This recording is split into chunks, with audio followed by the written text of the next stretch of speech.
Good afternoon. It is 3 o'clock. I'm Joseph Bonanno, live from the 104.5 The Zone studios. Today, the Titans completed their coaching staff with the additions of Mike McCoy, senior offensive assistant, and Dylan Autenreith, defensive assistant to the coaching staff. The team also promoted Scott Cohen as director of football strategy. In NFL news today, the Bengals have given all-pro defensive end Trey Hendrickson permission to seek a trade. Hendrickson leads the NFL in sacks over the last 2 seasons with 35, including a league-leading 17.5 in 2024.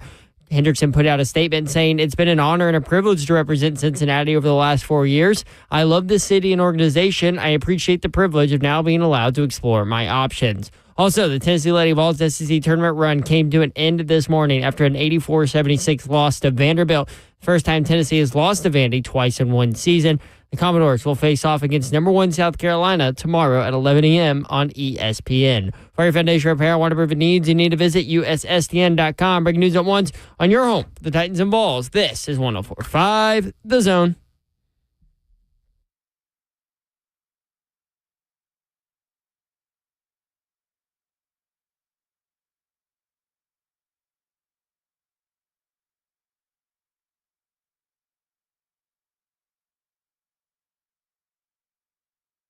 HL 104.5 The Zone. Brent Doherty with you on a beautiful day in the Music City. Hope you're having a great Thursday. Weekend is almost here. We're going to have a lot of fun. We'll be here until 6 o'clock, ready to chat with you guys. You can watch the show live, YouTube, Facebook Live, Twitter, and Twitch. Twitch, please. What's going on with your microphone over there? I don't know. Look, I stuffed my little mic cover. I always stuff it in with my headphones so nobody will steal it or use it. And now it just looks, it's a disaster. It's purple, but it's like faded, and I thought you had a pink one. I don't know what's going on. Shows how much I Ian got noticed. me a new purple one. New purple, okay. Slade needs a new one over there. Well, remember, he puts this big black one over the top of that one. I know, and they're keeps it with both him. old and gross looking. Yeah, well, Slade's not here. He is doing the UAB game tonight. Yeah, on ESPN2, I think. ESPN2. UAB, Florida Atlantic. UAB is actually third in the AAC. 2.5, I think, behind Memphis. But, weird assignment for him. It is. But, man, he was kind of outlining this will give you anxiety. He was outlining his travel the next few days. Yeah, So he was... I mean, I get it. I said, "Are you flying in after the show?" This is yesterday. And he goes, "No, man." He goes, "I decided to rest. So I'm my flight leaves at 5:28 in the morning." I'm like, "That's not rest, but okay." That's a terrible idea. So he said, "But I'm flying down, I'm doing the game, then I'm coming right back." And I'm like, "So you're flying right back out of Birmingham?" And he goes, "No, I'm driving back." And I go, "Okay, but don't you have another game to do coming up?" And he's like, "Yeah, I'm leaving Thursday." I forget what game that is. He should have just flown straight from Birmingham to wherever the next thing was.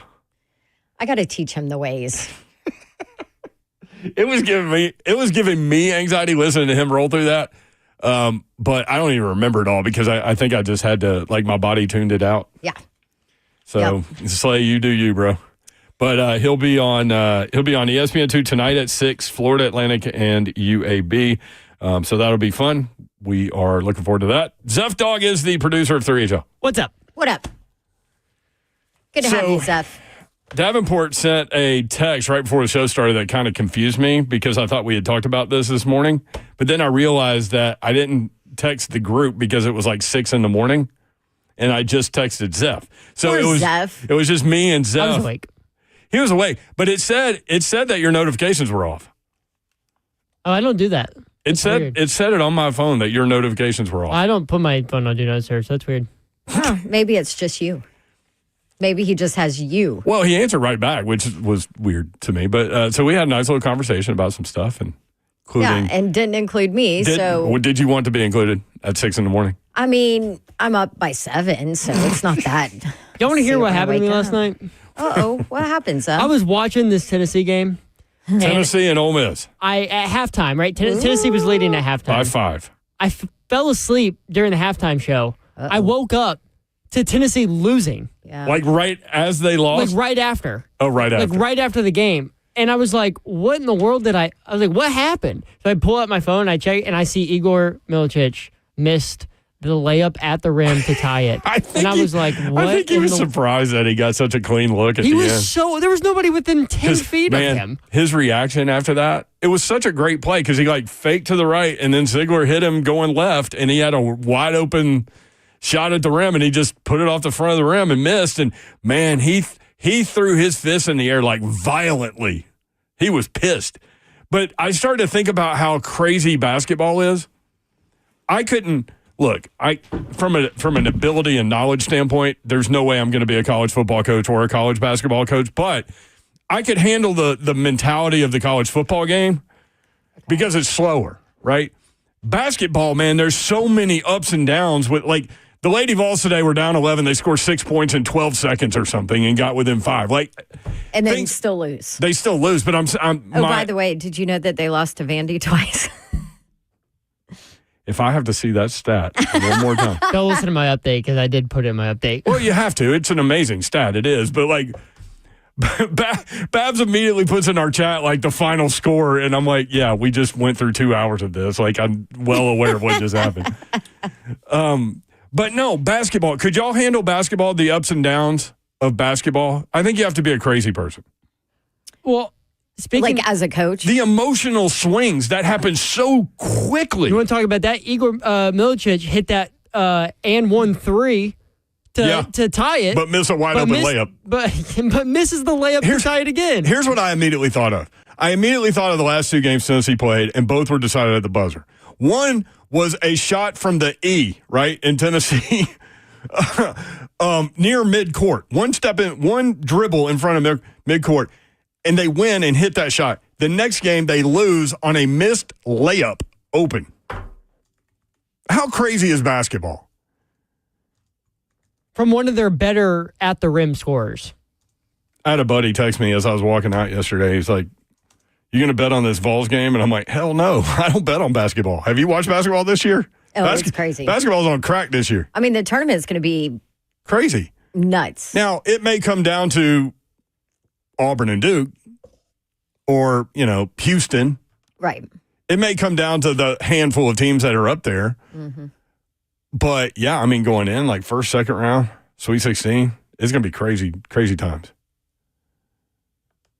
Could you deal with it? Could you be a coach on the sideline? No. I don't think you could either.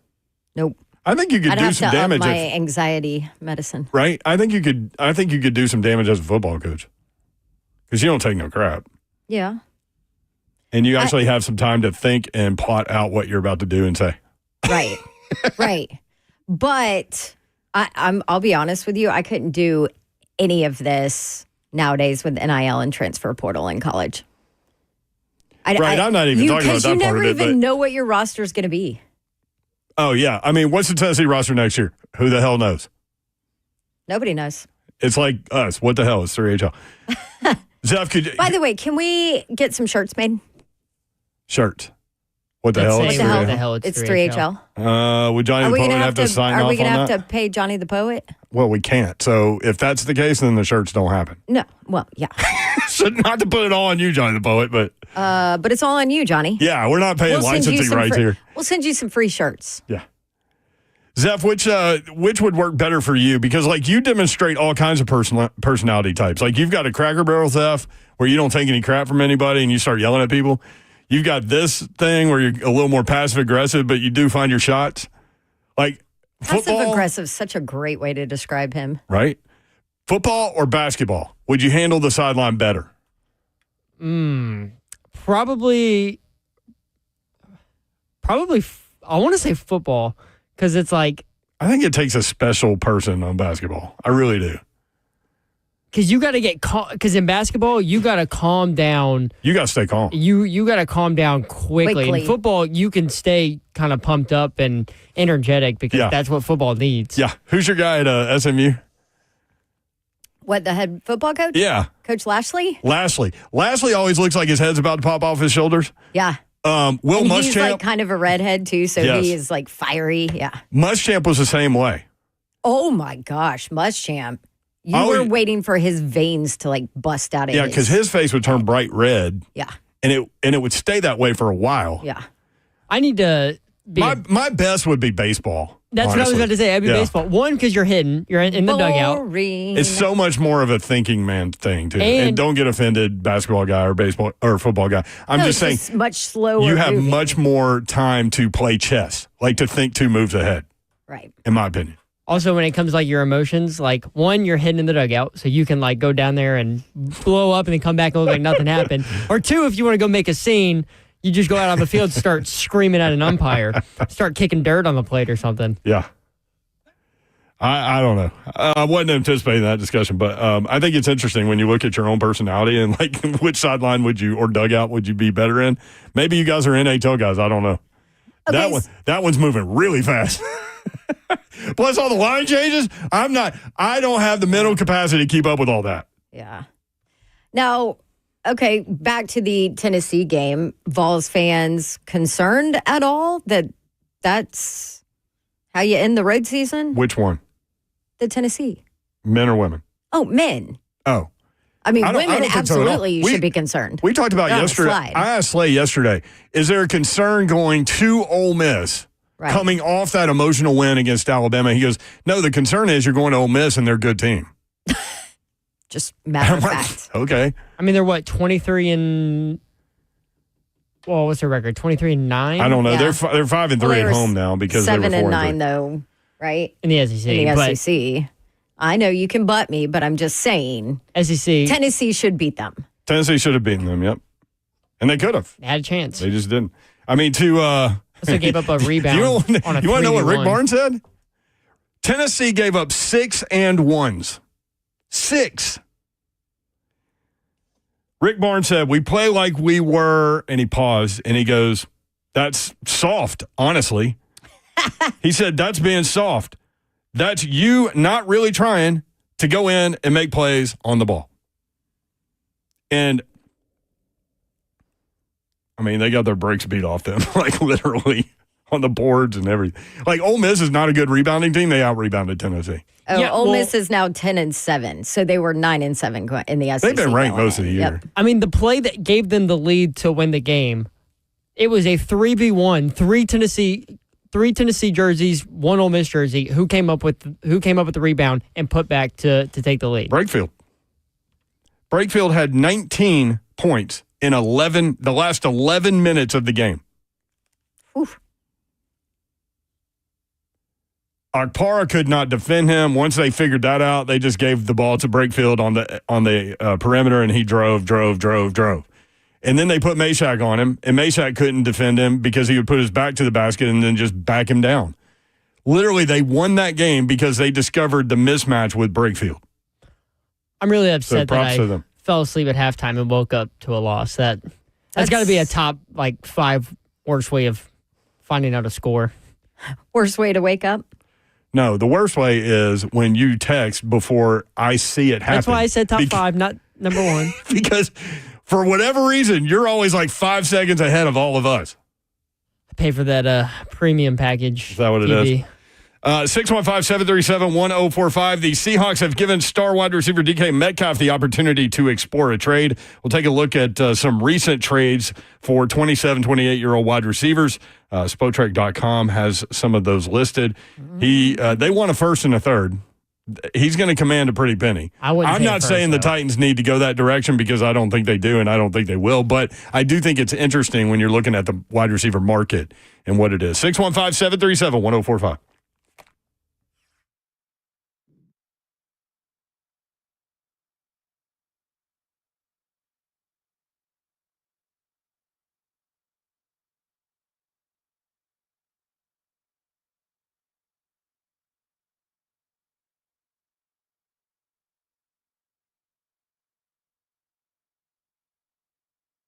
No roof allowed. Nope. But GameDayMen'sHealth.com, you need to get active, people. It's time for you to get in the game. And I'm talking to my fellas out there.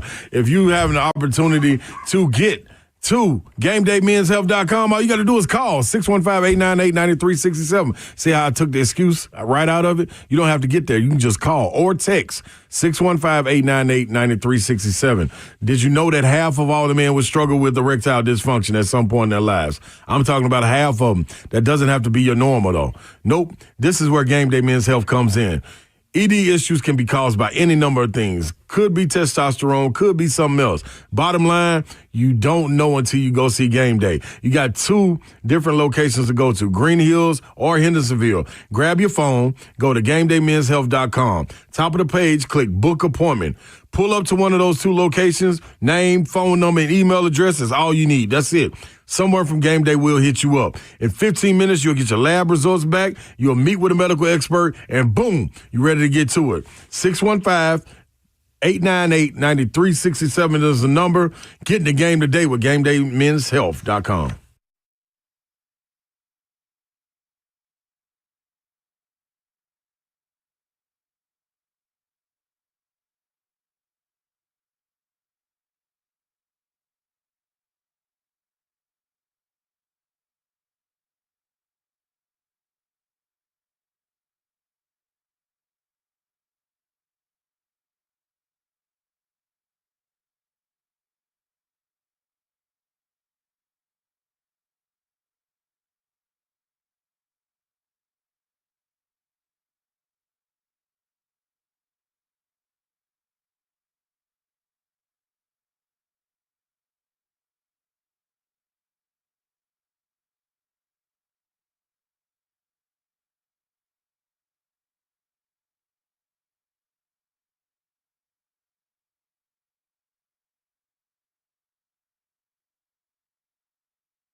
3HL 1045 The Zone. Brent Doherty, Don Davenport with you. Ron Slay is on the broadcast tonight, 6 o'clock on ESPN2, Florida Atlantic and UAB.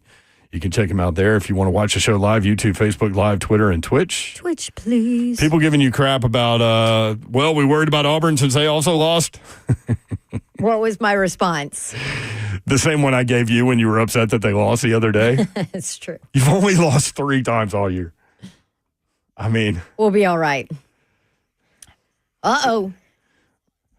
Is this worth breaking sports news? It's an interdivision trade, which I would think is pretty important. Yeah, I guess. The Jacksonville Jaguars are trading wide receiver Christian Kirk to the Houston Texans for a 2026 7th-round pick that originally belonged to the Rams. Texans get a new wide receiver. For a 7th rounder. I mean, that's nothing. A future 7th. Yeah, next year. Yeah. That's right. Christian Kirk, man. Which it came out yesterday that they had planned to release him. They find a trade partner for him instead. So his first year in Jacksonville when he got traded from the Cardinals or went in free agency, I don't remember how that all went down, but 84 receptions, 1,108 yards, and 8 touchdowns. Very, very productive. The next year he missed 5 games, 57 receptions, 787 yardage, 3 touchdowns. And then last year he missed 9 games, caught 27 balls for 379 yards and a touchdown. What year is this for him? 1, 2, 3. It'll be 8. I mean, It'll be year 8. He is 28 years old. He'll be 29 in November. clearly Jacksonville's not worried about it if they're dealing him in the AFC South, you know? So in 7 seasons, he only has one 1,000-yard season. But it was weird because, I would totally make that move for a 7th round. For a future 7th? Yeah. Yeah. Right? Like yeah, maybe, kick the maybe tires. there's still some tread on the tires. Yeah. Kick the tires. Who cares about next year's 7th round at this point? Right. You get a veteran wide receiver Honestly, for a who younger cares about a quarterback? 7th round period? Cortland Finnegan. Yeah, and that's the anomaly, Blaine right? Bishop. Wasn't Blaine a 7th round pick? I think so. Can't remember. Didn't matter. Those guys, it doesn't matter. But, yeah, I mean, it's funny. I just read an article this morning from a guy that covers the Texans saying that they needed wide receiver help. Well, there you go. I mean, I guess. I think like what you said. It's not an answer, but why not? I think it's what you said. It's a kick the tires thing. Like he could still not make the team and they're fine. Yep. 615-737-1045. The Seahawks have given wide receiver DK Metcalf the opportunity to explore a trade. Spotrac.com took a look at some recent deals involving 27, 28-year-old wide receivers. Seattle is seeking a first and a third for DK Metcalf. So there's that. Let me pull up his stats while we're talking about him. Any interest here? I think so. Am I wrong to be like kind of gun shy with regard to wide receivers? Like free agency, trades, all of it? No. It has not gone well for the Titans over the years. Now, new regime. Yeah. Right? I think Ridley was really good when They figured out how to use them. and they got rid of D-Hop. D-Hop, yeah. Well, His numbers, look at that. When they got rid of D-Hop, his numbers went, through the roof compared to what they were. God, there's so many more layers to the struggles there, right? There's so many more layers. I mean, one being your quarterback. Yes. DK Metcalf is 27. He will not be 28 until December. So through the season, he's young. He's played in the league 6 years. So he's had 3 1,000-yard seasons. He has 48 touchdowns in 6 seasons. That's a crazy number. Last 2 years, he's caught 66 balls, each of the last 2 seasons. 992 yards and 5 touchdowns last year. 2 years ago, 1,114 yards and 8 touchdowns. So DK Metcalf is out there. First and third round pick. That's expensive. And you'll have to, because he's playing on the last year of his contract, he'll come with you'll have to extend him. Yeah. And I think the number is around $30 million is what he wants? Is what I've seen. A year? Yeah.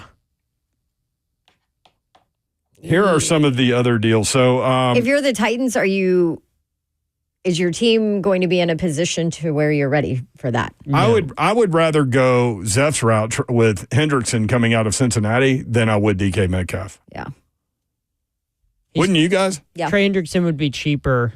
He wants to be traded if you haven't seen that story. Trey Hendrickson out of Cincinnati.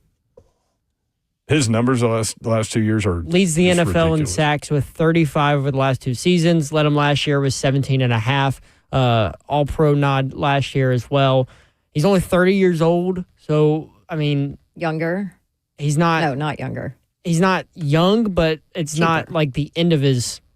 he's a pass rush specialist, so it's not like he's got to drop back in coverage and do all that, so... The thing about Trey Hendrickson is he has to be game planned. Like, you have to know where he is. You have to identify him before, like, pre-snap. Like, Harold Landry isn't that guy, right? Nope. I mean, if you could... So, right now, I think people are because of the Harold Landry stuff, I think that's why people are so quick to say Abdul Carter to the Titans there and wherever they pick within that first 3 picks. Mm-hmm. But if you can go get Trey Hendrickson, I think that takes the thought of needing Abdul Carter off the board, and then the Titans can focus on, okay, do we want to go get our quarterback at 1? Right, but you're going to pay. So Abdul Carter, you get rookie deal. Yeah. You get to develop, young guy, all those things. But Hendrickson, he's 30, okay? He's not going to be 31 until December. Each of the last 2 seasons, he's had 17.5 sacks. He's proven. Each of the last 2 seasons. Ooh. He had 8 3 years ago, 14 4 years ago, 13.5 5 years ago. So this guy's sack totals the last 5 years are 13.5, 14, 8, 17.5, 17.5. Hasn't fallen off, gone up. And he's forcing fumbles too. Forced 2 last year, 3 the year before, 3 the year before that, 3 the year before that. So he's getting back there strip sacking and all those things. So Hendrickson on the table is interesting. But some of these wide receiver deals, man, people are giving up a lot to get marquee wide receivers. Tutu Atwell, did you see what he got today? I saw that. What? $10 million, 1 year, $10 million, fully guaranteed. Yeah. So here's a list from Spot Track. They just kind of went through some of the 27, 28-year-old receivers just to kind of compare the compensation. Browns acquire Odell Beckham Jr. from the Giants. Okay. Okay. They get OBJ, Olivier Vernon, and the Giants get Jabril Peppers, Kevin Zeitler, a first-round pick, a third-round pick. That's a lot. And they acquired his contract with 5 years, $74 million remaining. Dang. Bills acquire Stephon Diggs. Y'all remember this one? Stephon Diggs. So the Bills get Diggs and a 7th-round pick, so a throwaway draft pick. The Vikings got in return for Diggs in the 7th rounder a 1st, a 4th, a 5th, and a 6th. 4 draft picks. And they acquired his contract. Cardinals acquired DeAndre Hopkins from the Texans. Cardinals got Hopkins in a 4th-round pick. The Texans got running back David Johnson, who didn't turn out to be much with them. 2nd-round pick and a 4th-round pick. Texans acquire Brandon Cooks from the Rams. Texans get Cooks and a 4th-round pick for a 2nd-round pick. Amari Cooper. Browns acquire Amari Cooper from the Cowboys. Browns get Cooper and a 6th-round pick. Cowboys get 5th and 6th-round pick. That was a financial thing, pretty much. And then check out Tyreek Hill. Remember the Tyreek Hill deal? Yep. Well, I don't remember. Go ahead. Just wait. Okay. So the Dolphins get Tyreek Hill, who now doesn't want to play for them or whatever, remember? And the Chiefs got for Tyreek Hill a 1st, a 2nd, a 4th, a 4th, and a 6th. Mike Borgonzi and crew in action. 1st, 2nd, 2 4ths, and a 6th for Tyreek Hill. And the Chiefs just kept moving. 615-737-1045. Those are some of the deals. going on. So Trey Hendrickson is on the market. So you guys want him? DK Metcalf's on the market. You guys want him? Yeah. What do you think, Titans fans? The problem with the Titans is you don't have any draft capital to work with, period.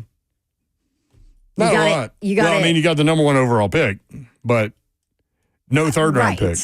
No third-round pick. Yeah, but you ain't. That's not in play for what we're talking about, right? Right. So a caller had called in and told Zeph that Hendrickson's wife has local ties. Oh, here we go. Trey Hendrickson's wife, Alyssa, former Air Force Academy fencer, by the way. Wow. Member of the fencing team there and trained as a figure skater. I think we should get her on the show. Currently pursuing a Doctor of Pharmacy degree at Lipscomb University. Interesting. I mean, that's how Lipscomb Academy ended up with Trent Dilfer, right? His daughter went to go play volleyball at Lipscomb for Brandon Rosenthal, friend of show. Hey. And so the Lipscomb Academy guys were like, hey, since you're on a tour here with your daughter coming to play here, you want to coach high school football? It's like, yeah, why not? I mean, it didn't go down exactly like that, but kind of. It played in a little bit. Oh, it definitely played in. Greg Cosell's coming up. Trey, Nashville's a great city. Yeah. Your wife knows it. Come on. So she's going to go to school here. So they're just going to live separately? I think she's already doing it or has already done it. I don't know. Okay. Yeah. At 4:20, Greg Cosell, we're going to talk linebackers with him, but also this happened today. She already got it, doctorate of pharmacy, along with a master's in healthcare informatics at Lipscomb. Well, this is the largest healthcare market in the country, so maybe she got a job here. And Trey Hendrickson's coming with Aaron Rodgers and everybody else who lives in Nashville or has property in Nashville. No, Aaron Rodgers isn't coming here. I'm good. He's going to stay in New York and play with the Giants. So from Sheena Quick, the Panthers and Titans, we're going to ask. Okay, I'm all in on this now. All in on Trey Hendrickson? Yeah.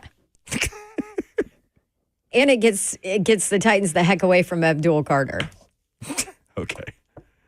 I wonder what I really want to know what the compensation would have to be if the Titans were actually going to consider this. In the chat, I missed it. What would it take to get Henderson, and how many years does he have left? Hendrickson, yeah. I have no idea, but he's 30, so he can, he's got a motor that can keep going.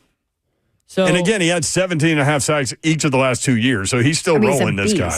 Yeah. But you're going to have to pay for him. So I sent this from Spot Track today. So the team, whoever acquires Trey Hendrickson, would get $16 million non-guaranteed. That's his salary for 2025. And he has a projected 2-year, $60 million extension in the Spot Track market value system. I think that's where you got 30 in your head, was from Hendrickson. I'm pretty sure I saw 30 for DK, but I'll double check. Okay. Wow, 2 years, $60 million? $30 million a year for a pass rusher who can get you 17 sacks a season. Add that to Big Jeff and T Sweat. And Arden Key on the other side. And T Sweat's cheap for at least 2 more years. 615-737-1045. Yeah. Yeah, okay. I'm intrigued. It was Diana Rossini who said new contract worth $30 million for DK Metcalf. There you go. So get both of these guys, shell out $60 million, and they did that last year. And which guy would you rather have? Trey Hendrickson. Trey, easily. It's not even a conversation. Okay, I'm with y'all too. What's harder to find in the NFL? That's definitely true. Somebody who can get to the quarterback. It's protect the quarterback or get to the quarterback. Yep. I just read an article about how you, like, in terms of filling out your roster, it's smarter to wait on wide receivers to last. Mm-hmm. As weird as that sounds. Well, and I know this sounds crazy too, but with 7-on-7, with all of that, I mean, the pool just keeps getting better and better too when you're talking about draftable guys, you know? Yep, 615. Such a focus for kids nowadays. 737-1045. Brian in Nashville. Brian, what's up? Hey, y'all, what's up? Love your show. Thank you. Thank you. Well, let me walk you through a little bit of what I've been thinking as far as how I'd like to see this draft goes, and y'all tell me if it's even possible. And I understand that trades come from a like you have to have a partner with the trade. But Borgonzi and Brinker had talked about wanting a certain amount of draft capital within the next 2 years, right? And we're obviously in a rebuild, right? So the way to do that is get rid of our number one asset, which is our number one pick this year. Trade back, say it's 3, right? What are the chances of us finding somebody to fall in love with number 3 and come up and trade back again?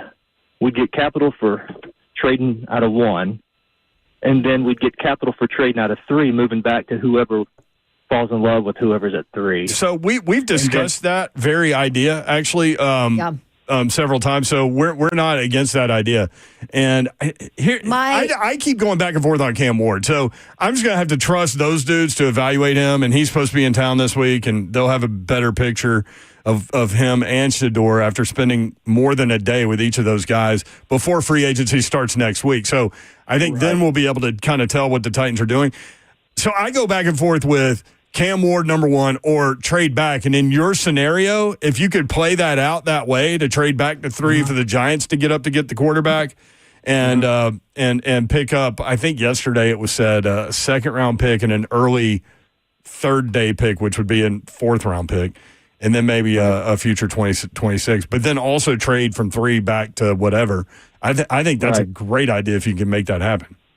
And when we do that, then we have capital for 26 draft to fall in love with whatever quarterback we fall in love with. And now we have capital to, depending on what we do in 25 in the season, say we are a mediocre team and draft 12 to 14, we have capital to hopefully move up and fall in love with somebody and trade up with that capital to find what we think our future quarterback is, if it's not Ward or Shedeur. So anyway, that's kind of how I see it playing out. I would love to just get as many draft picks as possible. Yeah, I'm not against that plan. Who's your quarterback this year then?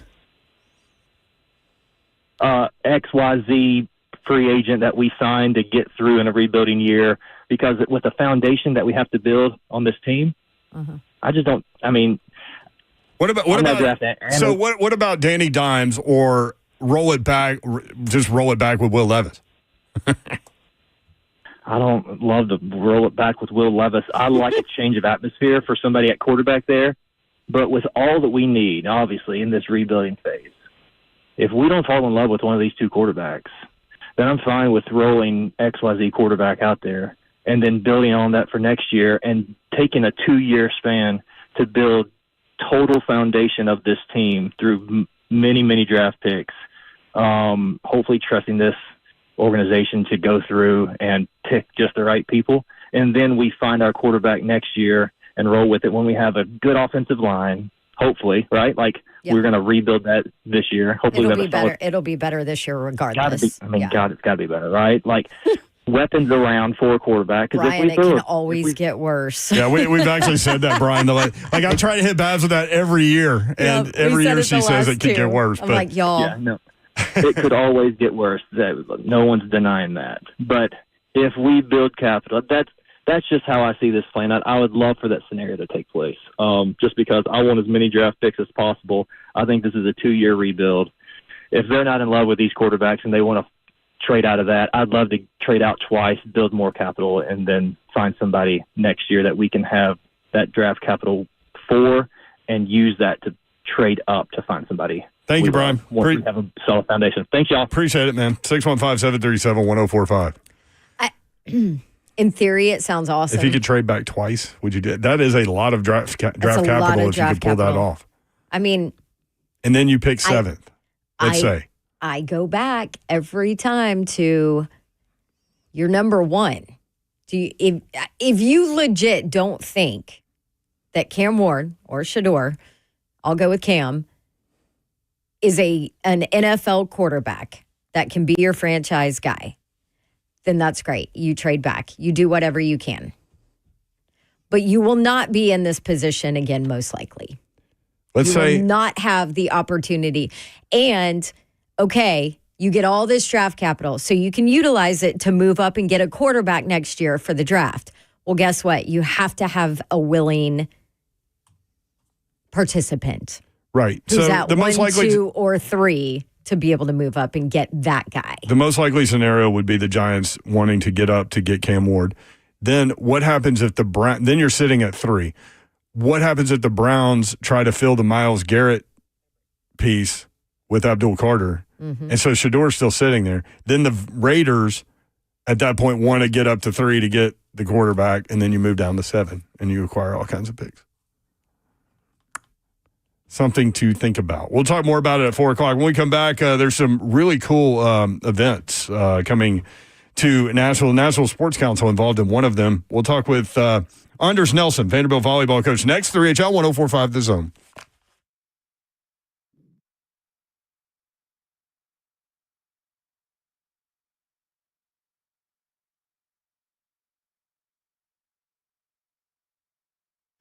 All right. Do you need, I don't know, an extra 75 grand right now, maybe a couple $100,000? If you own a home and you're in this area, you can get that money in less than a week with Loan Pronto, the leader in quickly converting your home equity into cold, hard cash. Maybe you want to start a home improvement project. Maybe you want new furniture. Maybe you want to do a new kitchen, or you just want to get out of credit card debt. Loan Pronto has several easy options to let you go ahead and access the cash from your home with no paperwork, no cumbersome process, no junk fees, and usually no appraisal in this area. The average homeowner now has over $300,000 in equity. That is your money. Might as well use it. One client got $150K out, paid off all their credit cards, 2 car loans, a personal loan, cut their monthly expenses by $1,500. Get approved in as little as 1 day. No hard credit pull up front. LoanPronto.com. Start the whole process there. 615-499-5780. Get the money you need for anything with Loan Pronto at LoanPronto.com. 615-499-5780. Equal housing lender. NMLS 1661781. Subject to lender approval. NMLSConsumerAccess.org.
3HL 104.5 The Zone.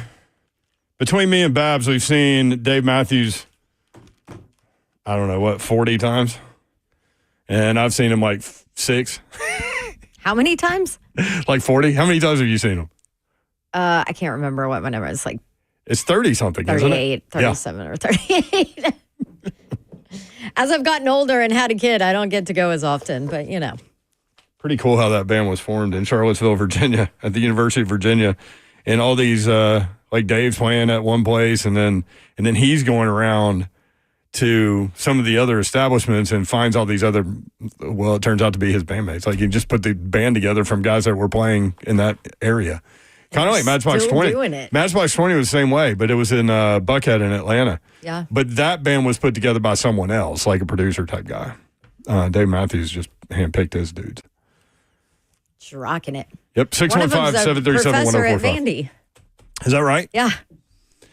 615-737-1045 at 3HL 1045. The Nashville Sports Council putting together the inaugural Broadway Block Party. What a great name for a volleyball event. And Vanderbilt volleyball coach Anders Nelson joins us. Anders, what's up? How are you? I'm good. How are you guys doing? Doing well. Excited about all this. Davenport let us in on it yesterday, and we got it out to the good people. But that's one of the things that's coming up. August 31st, Vanderbilt, Tennessee, Kentucky, Nebraska, Purdue, and Illinois. That's going to be fun. Yeah, it's going to be crazy. And volleyball's so big here, and obviously Vanderbilt adding volleyball, adds to it. But what a cool experience for the city to get to watch the highest level that there is in college volleyball. Yeah, so for people that don't maybe know kind of the teams that you watch, the national championship contenders, all of that. By the way, we're talking to an actual national championship coach from his time at Kentucky. That's right. But kind of explain the level of volleyball that we're going to get at this event coming up in August. Yeah, you got to start with Nebraska. And Nebraska volleyball is, the Yankees of our sport. And they drew 92,000 fans for a volleyball match in their football arena a couple years ago. They are consistently getting the top recruits in the country. And, their fan base is something that all of us kind of aspire to have one day. So that alone, it's going to be cool. I think somebody kind of compared it to how, Kentucky basketball fans will travel for matches. Like the Nebraska faithful is going to be here. There's going to be a lot of red in that building, no doubt. But getting them against Kentucky, who are both, probably going to be preseason top 5 teams, that's a pretty cool matchup. But on top of that, it's just a really cool SEC Big Ten showdown. And just like every other sport, the SEC and Big Ten are becoming the best 2 conferences. And for us to get to have 3 matches of the SEC versus the Big Ten is just going to be really cool. And just an extra ounce of pride for our players to play for. So let's talk about this. For those that don't know, first time in 45 years, isn't it 45? 45. Okay, Vanderbilt volleyball is back. You guys have basically been practicing. You've been putting together, starting a team from scratch for what, the last year and a half, 2 years? Yeah. Just the challenge of that, and then it's like, oh, bam! This is how you're going to start your inaugural season. You get to be in this big event at Bridgestone. You guys are going out for another event like the week before that. I mean, what a way to kick it off! Yeah, it's been crazy what we've been doing, and I think our athletes have sacrificed a decent amount. I mean, they're all redshirting this year to preserve a year of eligibility. Incredible. So we're basically going through multiple off seasons back to back to back, and that's not easy. I think it comes with a few luxuries, but it's not easy. So for us to get to put together a schedule that's got some really big moments for the athletes, that's what I'm really excited for, is for them to have these lifelong memories. Not only are they starting a program from scratch, but they're going to get to play in some just really cool environments and in front of a lot of people and in front of, nationally televised audiences. And that's something that I know that they dreamed of when they decided to be a part of this crazy thing. Yeah. I mean, so basically you come in and you do nothing but practice and school for that amount of time with no games, no competitive. I mean, how have you kept it fresh? And then what is the excitement level now that it's here?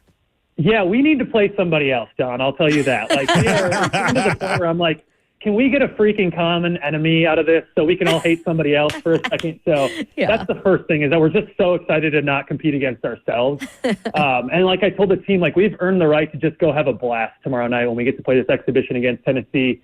But yeah, I think boredom has been the enemy. That's what we've said a lot in our staff meetings and things like that is, it's hard to keep anybody engaged for that long, but let alone, 18 to 22-year-olds. Like, there's no way I could have done it. So we've been trying to keep it fresh. We do a lot of inter-squad competitions. We've done some grass volleyball in Centennial Park.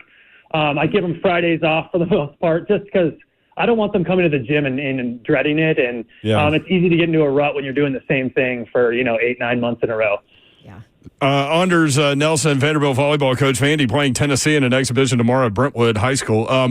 So it's I was thinking about basketball. So college basketball teams used to go play each other, and then you would hear about it later, like in the preseason.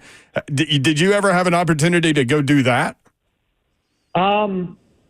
Meaning, what do you mean, Brett? So Tennessee, like, for example, would go play now they get a lot of attention, but back in the day you would find out after it happened. But like Tennessee would go play Michigan State before the season started, like and secretly. Yeah, secretly in some kind of scrimmage type atmosphere. You weren't available to do that, I guess? No, and honestly, I think it's the right thing to do for our sport, and we're still in the mode of, volleyball is growing so fast, so we're still in the mode of how do we get our sport in front of more eyeballs, and that was the biggest reason why I wanted to do this in Brentwood and open it up to the community, because it's really cool what we're doing, and Tennessee plays really good volleyball too, so for us to get to do this in a high school gym where it's free and open to the public, like, that was really the goal, was to give them an opportunity to see a future SEC match right here in a high school gym, a very familiar, territory for our fans. How'd you get Tennessee to agree to do this, by the way? For anybody that doesn't know, there's an exhibition game tomorrow night, Brentwood High School. Doors open at 6:15. First serve, 7 o'clock. Correct me if I'm wrong, Anders. And then exhibition, free, open to the public, first come, first serve, come in and watch awesome volleyball. How'd you get Tennessee to agree to do it? Yeah, Russell, our assistant, put together the schedule, and we had done this a couple times at like previous stops where we just picked a high school, and what we found out was it was just like an easy way to get a packed house. It was just like these high schools absolutely love the idea of hosting, and they don't get to profit off this at all due to NCAA rules. So this is out of the just generosity of the school. And we have a close relationship with Brentwood High School, and Eve over at Tennessee and I have known each other for a long time, and I have a lot of respect for her and how she's built that program. But I think she shares the same vision that we do of making sure that everyone around us has the opportunity to watch us play. And we've actually already agreed that next spring we're going to go to Knoxville and we're going to play in a high school in Knoxville. So that's awesome. They're all on board. We were all on board. And again, it's just like there's little girls that are going to be in the crowd this Friday and next spring when we play them again that are going to play on one of our rosters at some point. So for us to get the opportunity to make lifelong fans, when they're young, like they'll be in the crowd, like that's really the cool opportunity for us. My little 4-year-old will be there in her little Vandy volleyball hat tomorrow night. So exactly, love it. All right, awesome. Anders, appreciate the visit, man. Congrats on pushing through all of this and getting to a point where you can play somebody else. Yeah, absolutely. Thank you guys for having me. And anyone who's listening, please come out and see us play. I hear over and over again after the first time someone watches collegiate volleyball that they can't get enough of it. And I think Vandy volleyball is going to be another example of that. So good in person. So good. Thank you, man. Thanks, Thank you, Coach. guys. All right. Anders Nelson over at Vanderbilt. Remember we had him in studio when he got the job and just him kind of outlining the idea of bringing in players who won't get to play in a game for a long time and buying into that.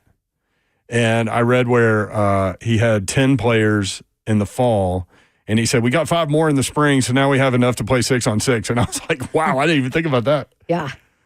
So that means coach all hands on deck when you're practicing that way. When we come back, Charles Davis has a creative top 5 in his first mock draft. Got that for you. More if you want in. 615-737-1045. Trey Hendrickson from the Bengals on the market. DK Metcalf on the market. Any interest? 615-737-1045.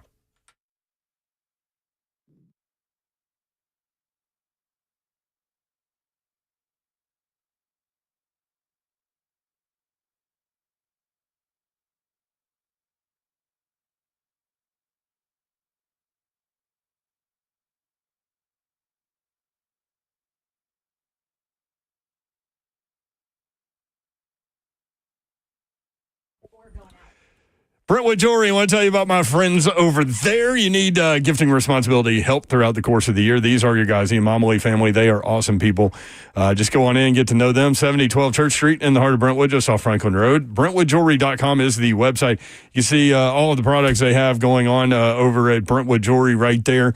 They've got everything you need from a jewelry perspective, and certainly, you've got Mother's Day coming up. You've got all kinds of things coming up, and they are ready to help you. Brentwood Jewelry, here to help you pop the question. If you want to get that done, let them help you take the stress out of selecting the perfect engagement ring.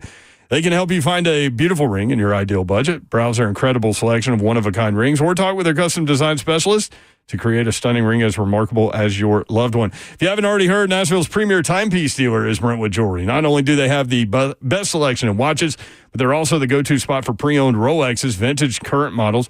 Own a fine pre-owned Rolex for a fraction of the cost, and every watch has been meticulously serviced to ensure the highest level of performance and is presented with a 2-year warranty. Again, you can check all of that out online, BrentwoodJewelry.com. 7012 Church Street in the heart of Brentwood, just off Franklin Road. Exceptional style, exceptional deals every day for more than 50 years. Visit BrentwoodJewelry.com.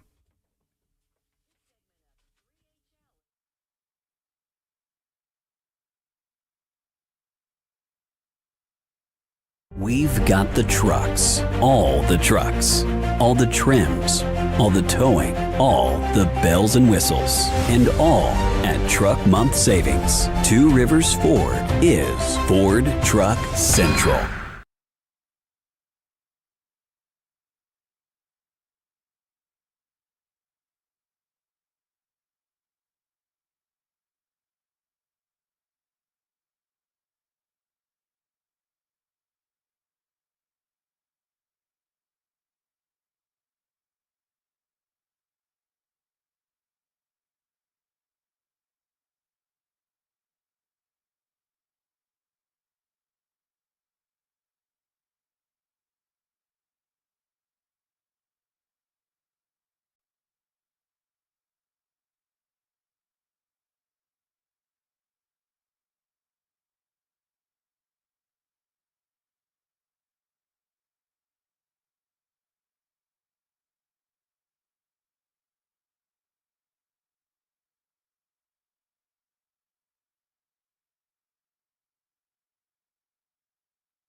Did you know you're overpaying for your health and wellness products? With over 20 company-owned brands offering its members vitamins, supplements, wellness, and skincare products, you're able to save up to 70% off retail. Members Nutrition can't change your life, but we can change the way you live.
Good afternoon. It's 4:03. I'm Joseph Bonanno, live from the 104.5 The Zone studios. In NFL news today, just a few moments ago, the Jaguars announced that they were trading wide receiver Christian Kirk to the Houston Texans in exchange for a 2026 seventh-round pick.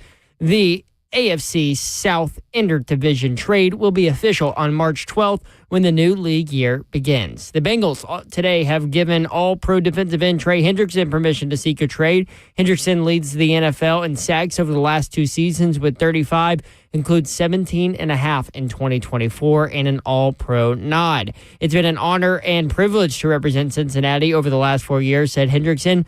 I love this city and organization, and I appreciate the privilege of now being allowed to explore my options. The Tennessee Lady Vols SEC tournament run came to an end this morning after an 84-76 loss to Vanderbilt, the first time Tennessee has lost to Vandy twice in a single season. The Commodores will face off against number 1 South Carolina tomorrow at 11 a.m. on ESPN. For your foundation repair, whatever the needs you need to visit, USSTN.com. Breaking news at once on your home for the Titans and Bulls. This is 104.5 The Zone.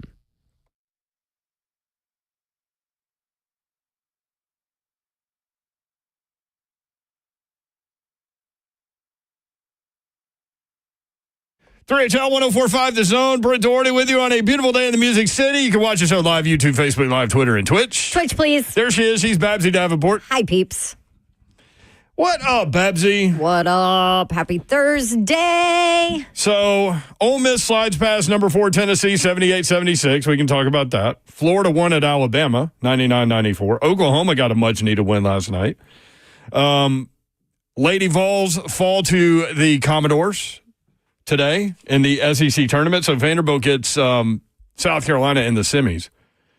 Michaela Blake's had 19 second-half points. Ayanna Moore had 23. Pierre had 15 points and 6 rebounds. 16 points and 15 rebounds. Slade yesterday went on a rant about how she didn't make any of the all SEC teams. And Vanderbilt actually released a statement saying that they were upset about that too. Oh, they were they were pissed, harsh about it. And so she goes in against Tennessee, 16 points, 15 rebounds. Slade literally said yesterday, the woman wakes up, puts her feet on the floor, and has 20 points and 10 boards.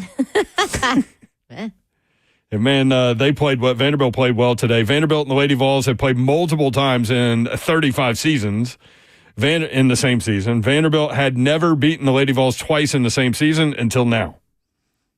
How many times did you hear that in the broadcast? 75,000. Did it annoy you? Well, part of that stuff that you just have to understand, and I certainly should, doing this job, is that you understand that people are tuning in and tuning out and all these things. Right. But typically speaking, if you're watching a game, you're watching a game. And so you've got people for an extended amount of time. Whereas in radio, people are, listening in the car, then they get to the grocery store. Then they get back in the car, then they go home and, things like that. But if you're watching a game, you're watching a game. So I don't need to hear that stat 75,000 times. Did you see what Kim Caldwell said about her team following that game? Boy, no, but I would love to hear They were sloppy, man. Yeah, she said, I think we haven't really handled our load the way we should have in hindsight over the last few weeks. I think we're tired and need a rest, get healthy, and just get a reset. Talking about this break between now and the start of the women's tournament. Yeah, she had this look on her face during that game like, I don't even know what to do. You know what I mean? Not that she doesn't or can't or whatever, but I'm just saying, like, she just looked kind of frustrated. And I mean, they've been dealing with, like, some injury stuff, like, on and off, so I think a break is going to be good for them, kind of not only a mental reset, but a physical reset. Right, but is this a better than a Sweet 16 team? I don't think so. And they haven't been They're just not there yet. They haven't been to the Sweet 16 since, 10 years? I mean, and that's fine. She's overexceeded expectations, I think, in her first sure. season. So, without question. So it's easy for that to get lost in watching performances like today or the one against Georgia. Yeah. Where they've just been sloppy. But, yeah, I mean, she's exceeded expectations. No question about it. And next year she has 5 of the top 50 coming in, including 3 McDonald's All-Americans. And people see the Lady Vols logo, and their expectations are already instantly set high. So it's kind of an unfair position for her in her first season, but I think she knew what she was getting into. Oh, yeah, she did. And I think she's handled it perfectly. in this first season. What about Vanderbilt, though? Blake's and Pierre? You're going to have to deal with those guys for a while? Well, maybe. I mean, it's hard to go pro with WNBA salaries where they are early. Oh, I'm not talking about going pro. I'm talking about losing her because of NIL to other schools. Other schools. Yes. Yeah. Yes. Okay, I got you. I'm following you now. Yep. No, she'll shoot. Michaela Blake's will probably make more in college than she will for a while. So you're saying Vanderbilt get on it. Get on it. Yep. They know it. Yep, they know it. I mean, 3-degree Lee has 3 degrees. She knows what's up. From Sheena Quick, the Panthers and Titans are among the teams in the mix for safety Javon Holland. These are the top 2 teams, according to Cameron Wolf. You've got some audio there about this? Let's start with Javon Holland, who you just mentioned. Javon Holland is expected to reach free agency. The Dolphins do have interest, but from what I understand, he's going to have a very fruitful market. Talking to people in Indy, and even through the last few days, he's expected to eclipse $15 million a year, and maybe even close to $20 million a year. And that may be something that's a little rich for the Dolphins' blood. So, we'll keep an eye on how that evolves in the days ahead. But a couple of teams, the Titans, the Panthers, I heard, are in the mix potentially for him. 15, 20 million for a safety? I disagree. When you talk to people around the league, the declining positions have been for several years. Running back, which Saquon Barkley just reset the market on that deal, that little ideology. Inside linebacker and safety. So 15 to 20 million for Javon Holland. We're going to ask Greg Cosell in the next segment about his game because it's not a guy that I necessarily paid a lot of attention to in Miami. But he just turned 25. He's a young player. 4 seasons with Miami, 62 tackles last year, 1 sack, 1 forced fumble, no interceptions. So from a production level, are you paying 15, 20 million for that? That's why I want to talk to Cosell, and it was Seth's idea to talk to Cosell about him. I'm not. And Cosell was like, yes, we can have a conversation about him. You're not what? I'm not paying that. I wouldn't either. Now, with Amani Hooker back there, who is under 30, it would lock up the back end of your secondary for a while.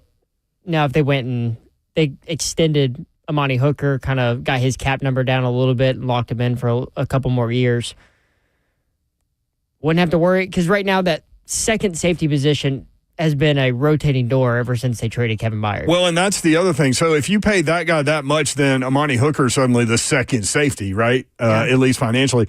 I'm looking at safety contracts that are current. There's only one safety that makes more than $20 million, and that's Antoine Winfield with the Buccaneers. And he's really good. Yes. Well, he better be. Hence the money. There are only 5 additional players that make more than $15 million, and those are Jesse Bates with the Falcons at 16, just north of 16. Xavier McKinney with the Packers, almost 17. Budda Baker, Cardinals, 18. Minka Fitzpatrick, Steelers, 18.2. And Derwin James with the Chargers, 19 million. Those are the elite guys. Yeah, I don't think I'd pay more than what Minka and Budda Baker are getting. So if you can get them at 15, if they're going to, I would try and stay on that lower end of that 15 to 20, around that 15 mark. I don't know that you can justify 15. That's why I'm anxious to hear what Cosell has to say, because when I brought up what did he write? When I brought up the safety, he said, absolutely, it's worth a good conversation, is what he wrote about Javon Holland. I wonder if that means he likes what he sees from Holland. Yeah. Mark in the Borough next up. Mark, what's up, man? What's going on, y'all? Yo. Quick question about scenarios as far as number 1 pick. Mm-hmm. What's the I guess the further back that you guys would go? Like, mine would be 7 with the Jets. As far as trading back? Yeah, as far as trading back, because... What are you looking for at 7? Why is 7 the number? because Jets would be desperate for a quarterback. And okay, yeah. Being desperate for a quarterback, you could possibly give up 5 picks. And those picks, in my opinion, would be the Jets' first round, of course, the Jets' second, the Jets' third, the Jets' first in 2026, and the Jets' second in 2026. Woo-hoo-hoo! Mark, I like where your head's at. There ain't no way they're getting all that. But, man, if you could put that in front of me, I'm taking it all day long, and me and you are going to go out and have drinks, bro. We did that with the who we do that in 2006? With the Rams. There were other things involved, though. Like the Titans gave up picks, too. So, I don't know. Yeah, I was thinking the Raiders were at 7, but the Raiders are at 6. You're right. It's the Jets at 7. Yeah. Those are the two. If you could trade down to 3 and then trade down to 7, then what do you do? Thank you, Mark. Appreciate it. Do you go offensive line at that point? Best offensive tackle? Probably. I mean, there's a chance that Shedeur could still be there at 7. Right. But then again, here's where I am. If you think Shedeur is the guy, take him at 1. So Teron Davenport and Jeremy Fowler had this great piece yesterday that we kind of went through. And one of the things that I wanted to bring up to you was this. Teron Davenport said through talking with dozens of league personnel at the Combine that the consensus is that Cam Ward is the number 1 quarterback in the draft and by a comfortable margin. He did say this. He said, however, Sanders' pocket passing ability as a deft processor is appreciated and will make for an easy NFL transition. Thus, he becomes a slightly better fit for a Brian Callahan offense in Tennessee, according to multiple scouts. So what if they trade twice? They believe Sanders is the best guy. They don't show that, and then take him at 7. So then they get the quarterback they want and a boatload of picks. I mean, this is fascinating. It is fascinating, but do we really think that Shedeur is the guy? I don't know. And it matters what they think. Okay, but let's say they do think he's the guy. There's no way he's there at 7. I don't know. Some of these guys have him still there at like 22. Exactly. So then I'd be worried about the Titans scouting department thinking that he's the guy. There you go. See what I'm saying? 615-737-1045. When we come back, we will talk with Greg Cosell, who has been evaluating film of draft prospects. Are we going to talk about Trey? Yeah, we can, because that happened since I talked to him. Right. So, yeah, we can talk about Trey Hendrickson, DK Metcalf. We can talk about the safety that, according to Cam Wolf, 2 teams involved, Panthers, Titans, for Javon Holland, and then talk about some linebacker prospects. That's all next. 3HL 1045 The Zone.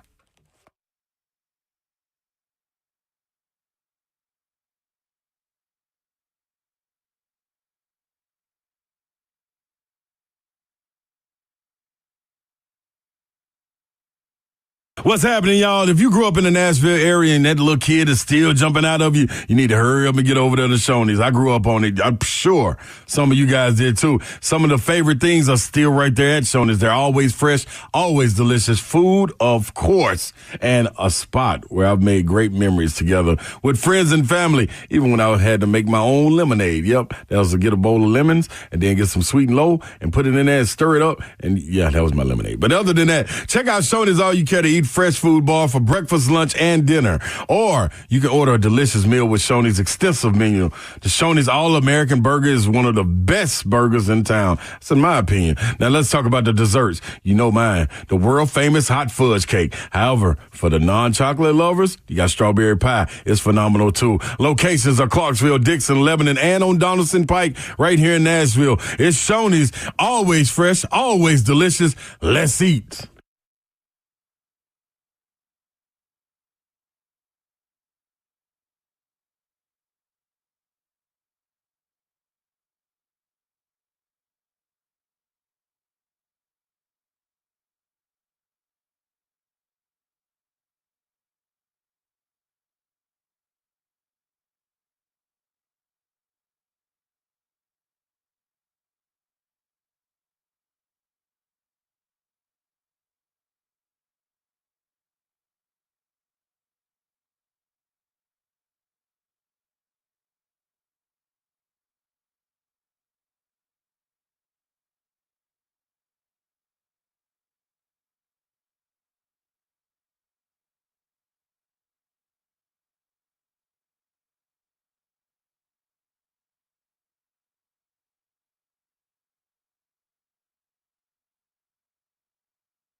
3HL 104.5, The Zone. Brent Doherty, Don Davenport with you. Slay Dog has the call of Florida Atlantic and UAB tonight on ESPN2 at 6 o'clock.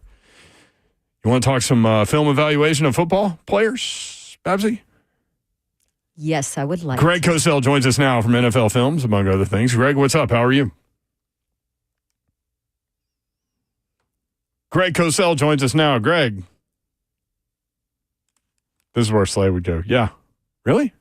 Oh, that's cool. Hey, Cosell. I see you. Can't hear you. Zeph, is this your fault? Yep. Look at his smile. I will say this. Zeph and Cosell have the almost same sweatshirt on. It's really weird. And Cosell's got an extreme close-up, which I appreciate. Hey, Cosell, you hear us yet? That's recording in progress. Oh. That almost sounded like you. Yeah. Recording in progress. Dead on. Hi, Cosell. Can you hear us now? I got you now. I saw you guys, but I didn't hear anybody. I could see your mouths moving, but I got you now. Sorry, Zeph screwed it up, I'm sure. I did. Oh, you did?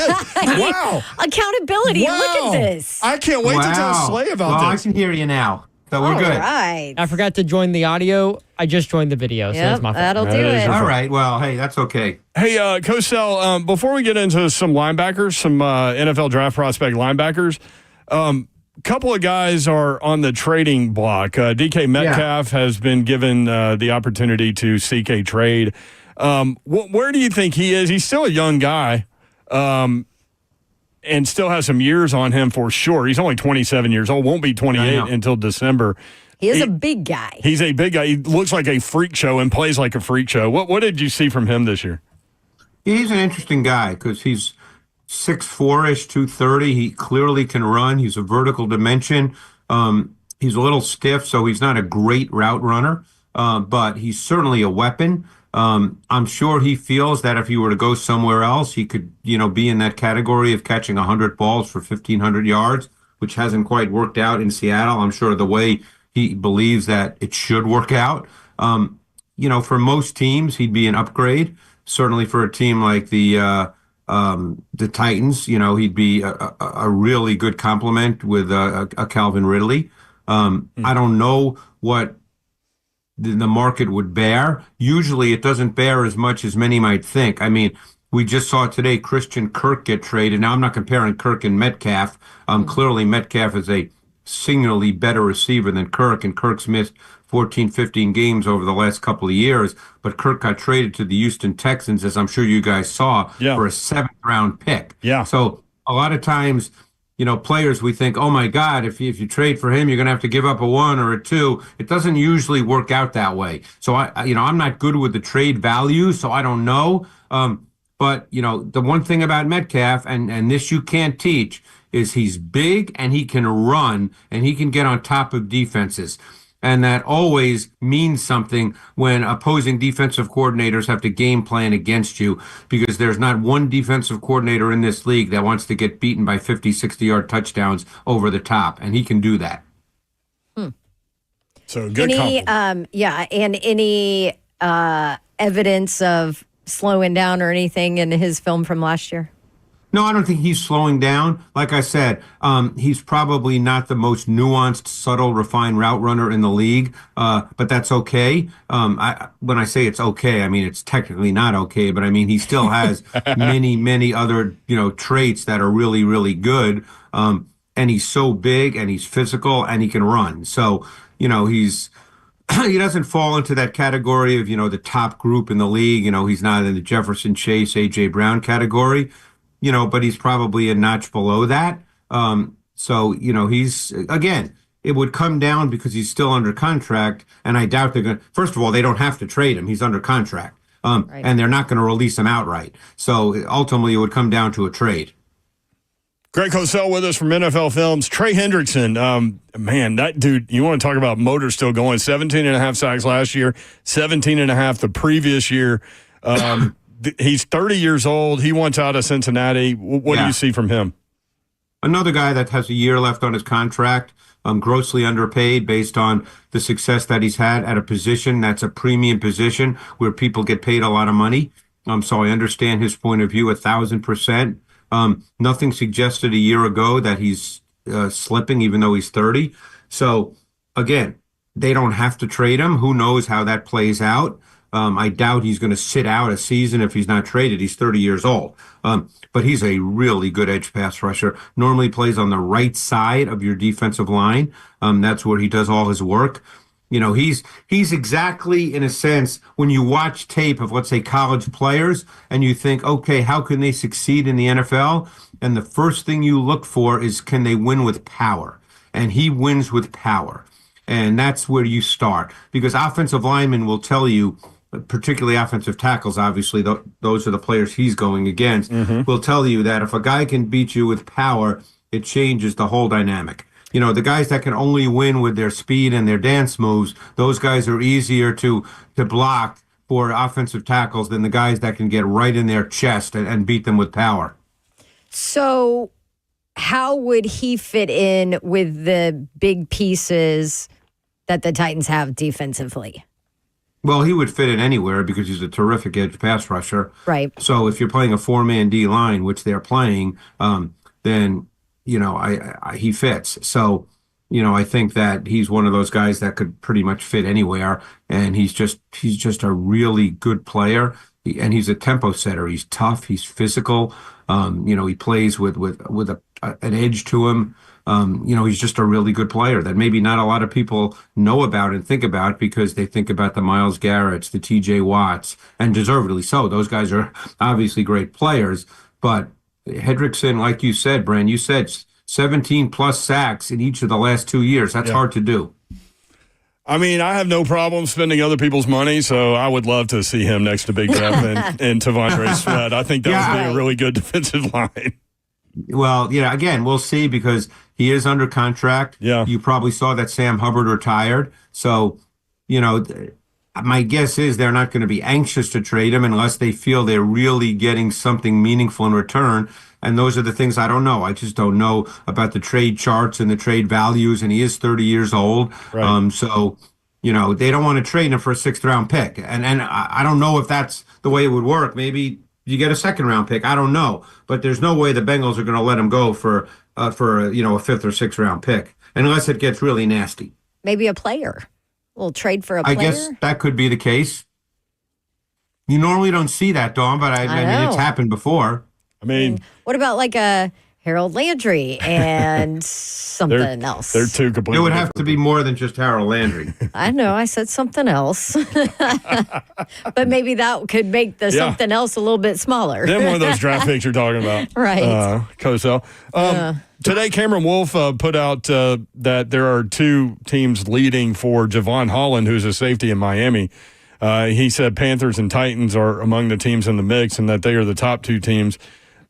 Help me with Javon Holland because admittedly, I didn't watch the Dolphins safety why not? Come on, every snap. Brent, why not? I expected you did a full study of every snap of Javon Holland's career. But then I see the production: 62 tackles, 1 sack, 1 forced fumble, no interceptions, and the money they're talking about is like 15 to 20 million for him. What did the tape show of Javon? Yeah, he's a really good player. He's what we call a 5-tool safety. He can play in the box. He can play in the slot. He can play single high. He can play shell coverage.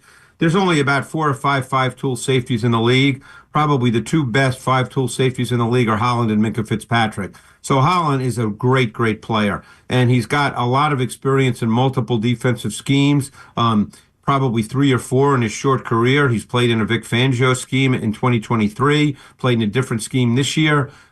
He's a really, really good football player. You know, again, I don't know what the money is for the top safeties in the league. I don't get into that. But, you know, he's just a really, really good player. What did you think about Amani Hooker's play last year? And he missed some time, did he not? Yeah. Yeah. I like Amani Hooker. I think, to me, Amani Hooker is in many ways very much like a lot of the safeties who come out of Iowa. They're not the best athletes at the position, but they know how to play. There's a savviness and awareness to their game. but they're not great athletes. So they're just smart, aware players. And I think that's what Hooker is. So if you want to keep him as a starter, and I think he is a quality NFL starter when healthy, you would really like to have a more physical, better athlete with him. And Holland certainly fits that because he can do anything. But I think Hooker, when healthy, is a very, very solid player. Yeah, and it goes way beyond stats. Obviously, we learned that when we initially started talking with you several years ago. But, he missed 3 games. Still had 5 interceptions from his safety position. My guess is, and I don't know him, and I'm certainly not there every day, but my guess is he's just one of those guys that gets it and knows how to play. Greg Cosell with us from NFL Films. All right, you and I talked today. It was Zeph's idea to maybe roll through some linebackers because certainly the Titans are in need at the inside linebacker position, at least depth-wise. They have 2 young players that they worked into those roles last year. But Jihad Campbell from Alabama, 6'3", 235 is the list there. Have you seen him? Yeah. Oh, yeah. Yeah. He's the most fascinating guy of all the so-called stacked backers in this draft because he's a little bit of an athletic freak. Now, because he went to Alabama, you got to remember, he went to Alabama as an edge pass rusher. And they happened to have Dallas Turner and Will Anderson when he got there, so they made him a stacked backer. But he still rushes the quarterback, and he did that quite a bit this year, both from the second level and from the first level as an edge. He's a very good pass rusher. But because, guys, he's never, until he got to college, he was not really a stacked backer. He doesn't necessarily play with a ton of physicality, but you're dealing with a freakish athlete. So, again, he's a young guy, and he's sudden, he's twitchy, he's got a ton of range. You have to decide, can he be tougher in the box? And you have to decide on that. But you're dealing with a guy that is really a sudden athlete. I mean, he's a guy you just watch him and you can just see it immediately. And he's, 6'3", he's got tremendous length, so he's long. He's kind of an interesting watch because, like I said, he's not necessarily physical.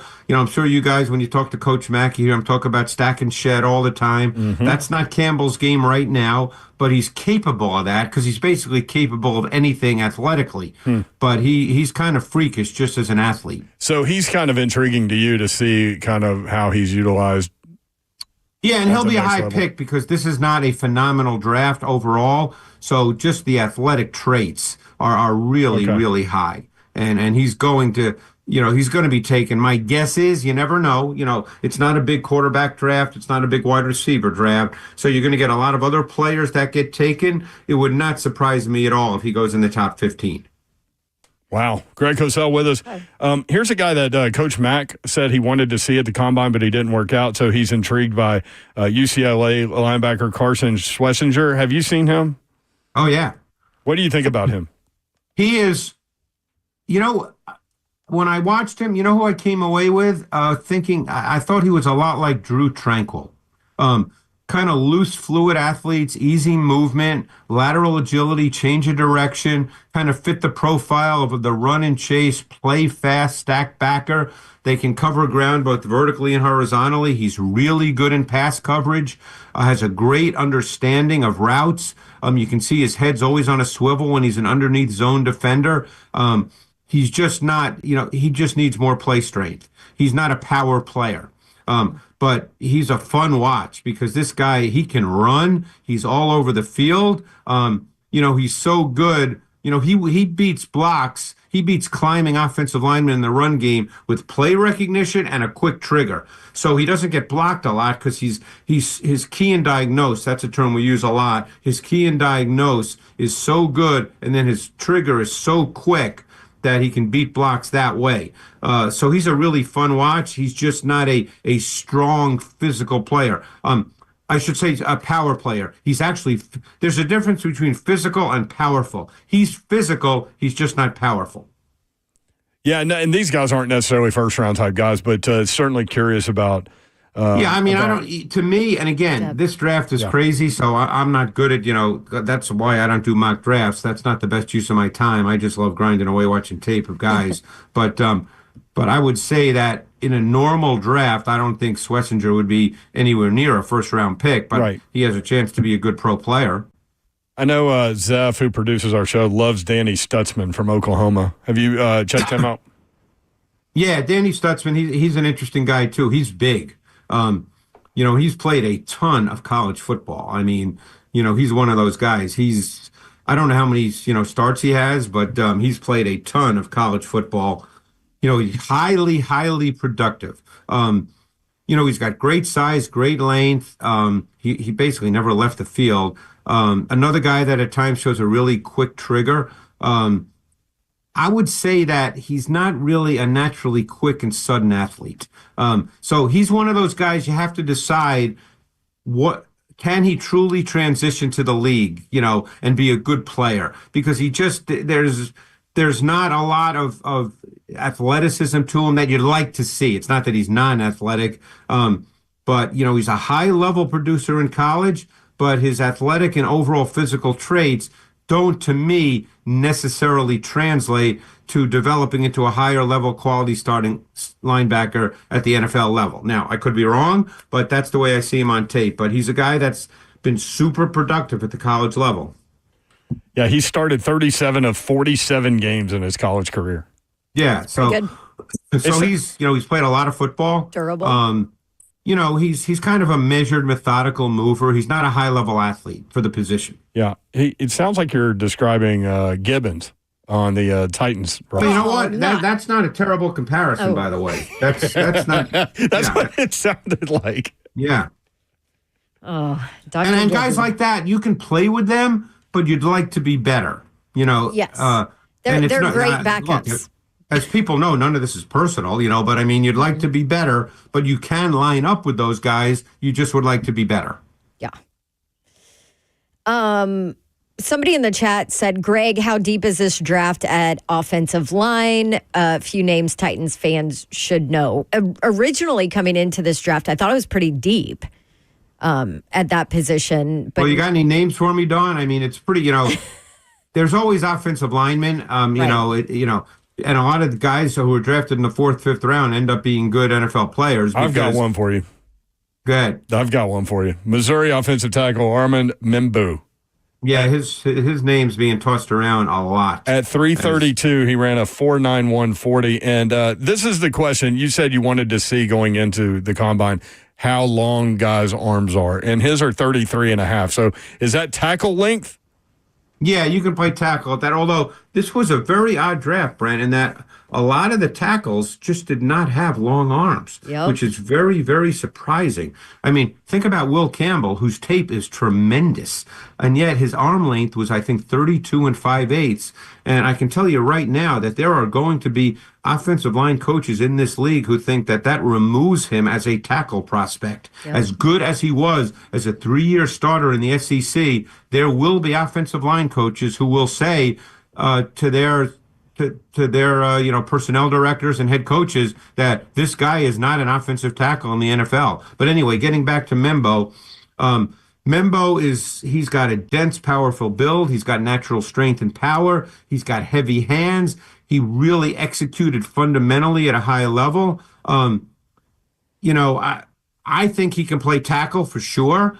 Some might see him as a guard, but his tape's good. I mean, another SEC guy, so he's got a lot of experience against a lot of good players. He has that one particular move that's really, really hard to do that Lane Johnson has mastered, which I've seen on tape with Membo. It's called the double under move. And people can look that up if they want, but it's a really hard pass protection move to execute, and I've seen Membo do it. Somebody else, just real quick on the way out, I saw this guy a bunch this year with West Virginia, and that's Wyatt Milam. Yeah, he's going to be a guard. Yep. He's even though he played left tackle his whole time there, right? Yeah, I like his tape a lot, Dawn. I think that he can be a quality guard, but he's a guard. And he's had a great college career. Another guy, he was was he like a 3 or 4 year starter there? I can't remember, but he started for a long time. And had consecutive games that he started too. He was never injured.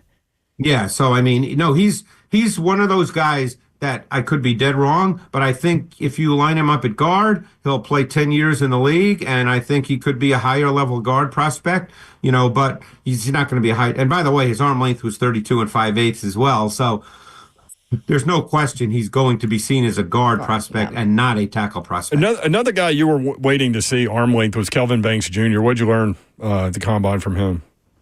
Yeah, let me pull him up and see. He's out of Texas for those that don't remember. No, I know who he is. Obviously, no. I'm talking to our listeners, Greg. I know I'm not going to educate you on anything. So right. Anyway, we had him on SEC Media Days, and just a delightful human being and a really massive guy. Yeah, now his arm length was 33 and a half, which is okay. He's a really good athlete, Where he struggles at times as a run blocker, he tends to fall off blocks at times in the run game, but you're dealing with a really good athlete. I think his tape, though, was a little up and down, but I think it's in his body to be a good player. But I think his tape is a little up and down. And he played a lot of football, got hurt a little bit this year. But he did come back, I think, late in the season. He's one of those guys, again, in this draft, it's tough to know where he'll go. I think it's there, if he's coached and can be developed. But there are some concerns when you watch his tape. But like I said, it's there. It's within him to become a good player. You just never know. Join 104.5 The Zone for a live taping of The Install with Greg Cosell, hosted by Buck Rising at the Analog at Hutton Hotel on Friday, May 2nd. Be there live as Greg Cosell breaks down the Tennessee Titans 2025 draft, takes questions from the audience and more. Tickets on sale now. To purchase tickets, visit 1045thezone.com. That's going to be a fun event. Always is. Oh, I'm looking forward. And by the way, guys, next week we'll be able to talk about free agency. We'll see what the Titans do because I guess the unofficial is March 10th, which is 4 days, and there's going to be stuff announced even before the official March 12th. So next week, hopefully, we'll be talking about some new Titans. Yeah, and I think they were smart and good on getting both of the quarterbacks, Cam Ward and Shedeur Sanders, in there this week to kind of get more of an evaluation of those two guys. I think Abdul's here today. I don't know what you guys think. You're there. I'm not. Obviously, you're not in the building and you're not in their meetings. Just like I don't have any inside information. But the more I think about it, the more I think that they are going to try to trade out and get players, and because they just need players. And that's I could be wrong, but that's what I think is going to happen. That's literally what Buck told us when he came back from the combine. Just from talking to people there, that's the sense he got as well. But smart to get more of an evaluation from each of those guys, spending more than a day with each of them before free agency hits, and then we can certainly, as we keep going forward, return to my evaluations of both guys and other quarterbacks as well. Because who knows? Maybe they make a trade and get players, and they decide to draft a quarterback in the second round. You never know. Yeah, and then Dawn gets Jackson Dart here, which she would love. Stop it. I'm not a Jackson Dart fan. Are you a big Jackson Dart fan, Dawn? Yeah, negative. Negative. Are you? Well, big fan is a relative term, but he intrigues me. He can throw the deep ball, Cosell. He has issues recognizing and reading a defense and getting off his first read. To some degree, but I think a lot of quarterbacks are like that in college because the college game is totally different, and with the difference in the hash marks and the field being more spread out, there's less of that's demanded of quarterbacks than there is at the NFL level. So I think that's a pretty common thing. And again, I'm not here to defend Jackson Dart, but on a certain level, he does intrigue me. He's one of those quarterbacks I keep going back and forth on, Dawn. Sometimes I think, man, he could be a quality starter, and other times I don't. And I guess it depends on what day of the week it is. And what game you watch of him. That's where I am. Exactly. Yeah. Well, I've seen... Because I watched them last summer, too. I've probably seen 20 games. Yeah. All right. Well, we'll get more in depth on Dawn's favorite draft I want crush. Cam Ward, period. Yeah, she wants Cam Ward. Well, next week, Dawn, I want you to tell me the quarterbacks you like. Okay. Well, that's the one. All right? That's your homework assignment. Okay, it's a very short list. I figured it would be, but you can tell me next week. Okay, perfect. Thank you, Cosell. Appreciate you. All right, guys. Appreciate it. Thanks. At Greg Cosell from NFL Films. We got to get out of here. 3-8-10-1045 The Zone.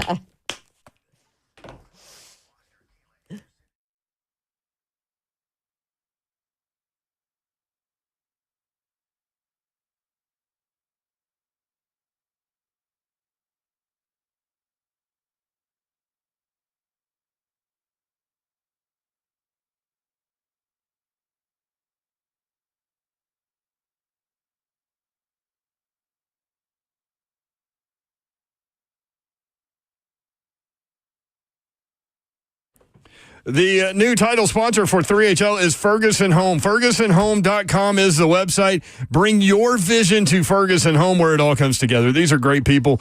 I've known lots of people at this company for lots of years, and they do phenomenal work. And you can check out the new Mount Juliet location, 401 South Mount Juliet Road in Mount Juliet. They're also on Powell Avenue, New Salem Road in the borough, Dunbar Cave Road in Clarksville, and Lovers Lane in Bowling Green. Visual comfort and company lighting. Elevate your home with lighting that's timeless and beautiful. Luxury lighting with timeless materials and expert craftsmanship. Again, FergusonHome.com. For those contractors out there, interior designers, multiple project managers, discover a new way to shop at Ferguson Home. Stop into the showroom and see and feel what you are looking for before the installation. Ferguson Home has the largest selection of products and the top brands to help you finish with a finished product that your client will love. FergusonHome.com, the website. Again, bring your vision to Ferguson Home, where it all comes together. FergusonHome.com.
HL 104.5 The Zone. Brent Doherty, Don Davenport. Coming up at 5:20, Big Savagery, Ramon Foster will join us.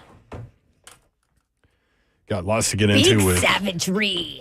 Ramon. You can watch the show live, YouTube, Facebook Live, Twitter, and Twitch. Twitch, please. B. French says, thanks, Greg. Dewey, Cheatham, and Howe. Greg is gold. I love Cosell. He's going to get on me about my quarterback takes, I'm sure. Think so? Yeah. He likes Cam Ward, too. No, he really likes Cam Ward. So, yeah. We'll ask him about those quarterbacks ever so often because we do understand that. Unfortunately, you guys can't listen to every second of every show that we do, but now listen, can work on it. Free agency might tell us a little bit too. I think it's definitely going to tell you something. What the Titans are looking at and going to do. I mean, what if they come out and just throw like $40 million at Sam Darnold and everybody's like, whoa? Then they're not drafting one high. Correct. It doesn't mean they won't draft a quarterback, but they ain't drafting one high if they do that. Although Atlanta did it.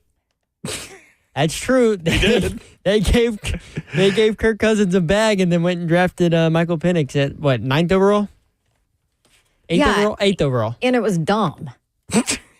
I mean, well, that was so actually dumb. Maybe not because Kirk Cousins started sucking. The dumb part of that was signing Kirk Cousins. But to that deal. And so now, I thought you said you have drafting it, right? I thought you said drafting Penix was dumb. No. I'm saying signing him to that deal. I got you, yeah. No, I agree. How about if you trade back multiple times and then end up with Missouri offensive tackle Armand Membu at right tackle, who at 332 ran a 4.91 40, arms 33 and a half, meaning he can play offensive tackle. Cosell just said that.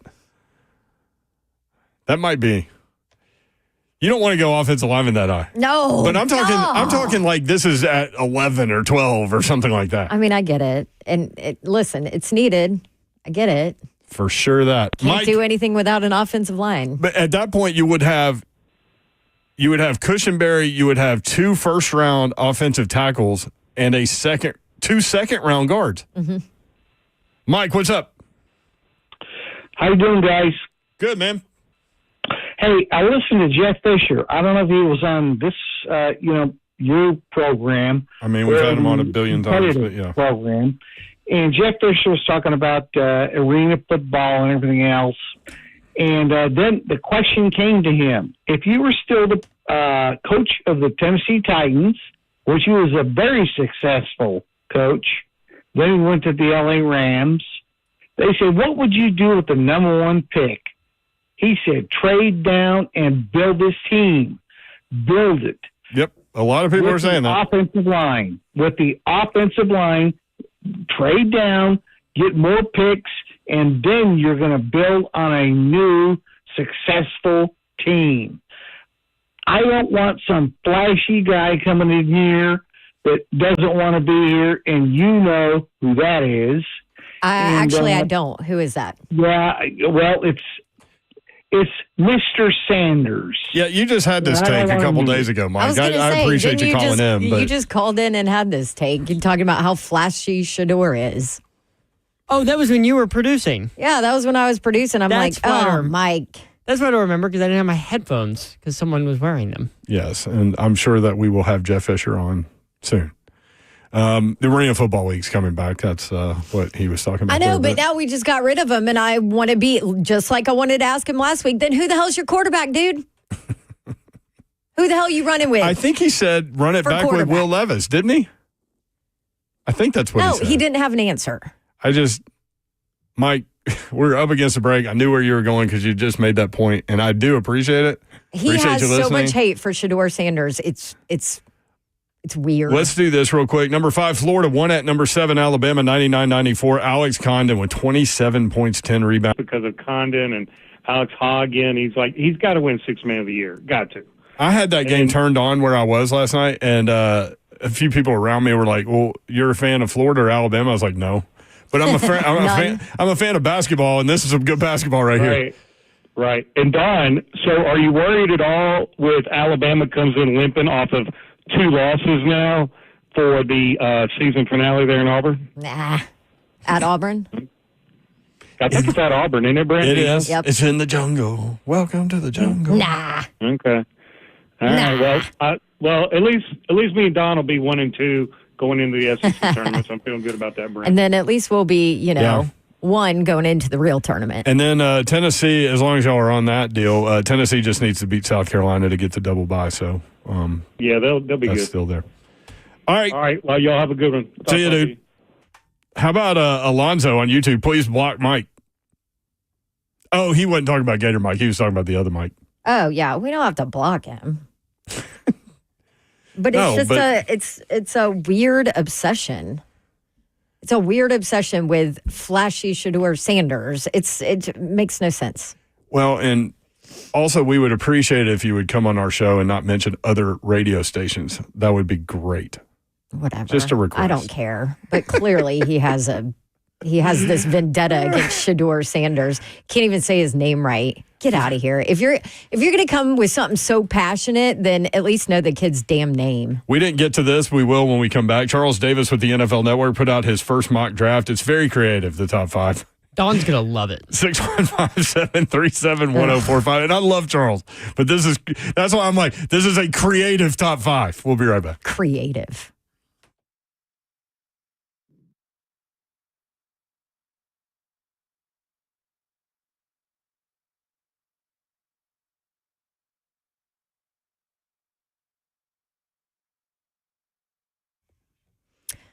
All right, officially Truck Month at Two Rivers Ford. Let's give a shout out to the number one selling truck in America, the Ford F-Series. Ford F-Series trucks, the best trucks on the road. I'm going to have to agree because I just bought a Ford F-150 from Two Rivers Ford in the last year, and I love it. They've got the durability, the towing capacity, the technology rolls right over the competition. When it comes to Ford trucks, no one has more than Two Rivers Ford. Over 200 F-150s in stock with all the trims, all the colors, all the options. And honestly, they'll usually have it, but if they don't have it on the lot, they'll find it for you. You can get exactly what you want at Two Rivers Ford, and they always sell their F-150s below MSRP. Everything upfront and honest. They don't advertise one price, and then when you get there, it's something different. Two Rivers Ford prides themselves on doing business with integrity, non-commissioned sales team, no pressure. They're strictly there to take care of you. I still text my sales team there at Two Rivers Ford when I have questions. They're the best. Take advantage of special Truck Month savings. Test drive the baddest truck on the road at Two Rivers Ford in Mount Juliet, the South's most trusted Ford dealer.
Good evening. It's 5:03. I'm Joseph Bonanno, live from the 104.5 The Zone studios. The Titans completed their coaching staff with the additions of Mike McCoy as senior offensive assistant. The team also promoted Scott Cohen to director of football strategy. In NFL news today, the Jags are trading wide receiver Christian Kirk to the Texans in exchange for a 2026 seventh-round pick. The deal will be official on March 12th. The Bengals have given All-Pro defensive end Trey Hendrickson permission to seek a trade. Hendrickson led the league in sacks over the last 2 years with 35, including 17.5 in 2024. The Tennessee Lady Vols SEC tournament run came to an end this morning after an 84-76 loss to Vanderbilt.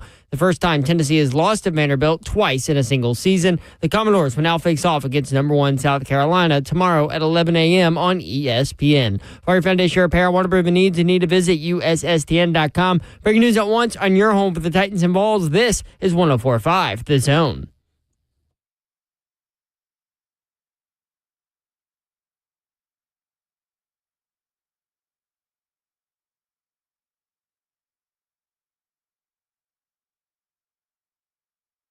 HL 104.5 The Zone Thursday edition. Hope you're having a great day. The weekend is almost here, y'all. Can smell Friday. It's that close. Woohoo. You can watch the show live, YouTube, Facebook, Live, Twitter, and Twitch. Twitch, please. There she is. She's Babsy Davenport. Let's go. So everybody's killing me. Of course, Peter Skoronski was a first-round pick. I said 2 second-round guards. I was wondering, I was like going through the line. I didn't you on say that too. anything because I was like, well, maybe I'm missing something or somebody. I was going to say, and maybe that's part of the reason that I'm like, again, if they go first-round pick again on the offensive line. Right, so we were talking about potentially, one of the options. There's so many options when you have the first overall pick, but like trading back multiple times and then ending up, 10, 11, and taking Missouri offensive tackle Armand Membu, who is at 332 pounds, 4'9", 140. And you take him, then at that point, then you'll have 3 first-round offensive linemen, a second-rounder, and a third-rounder. Cushenberry was taken in the third round. But obviously was the But not top. by the Titans, so that didn't count. Right, but I'm just telling you what kind of skill set you have on the offensive line. And Cushenberry has played his career into being better than a third-round pick. Right. But you'll have, if you did that, you would have 3 first-round offensive linemen up front with the best offensive line coach in football. That mess better be fixed then. And Dylan Radins, who... Big Savagery, Ramon Foster coming up here in about 10 minutes. He's all for Dylan Radins. He keeps trying to sell you on him.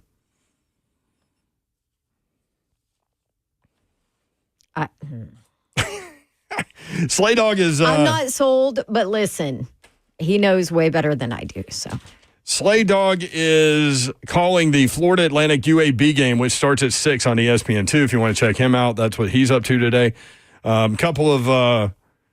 guys that want to be traded in the NFL. Seahawks have given wide receiver DK Metcalf the opportunity to explore a trade, and Bengals defensive end Trey Hendrickson, who has 35 sacks in the last 2 years, wants to be traded as well. Charles Davis with the NFL Network put out his first mock draft, Babsy, and this... Here we go. This is creative. That's what I came up with. Well, creative. Usually there's another name for creative.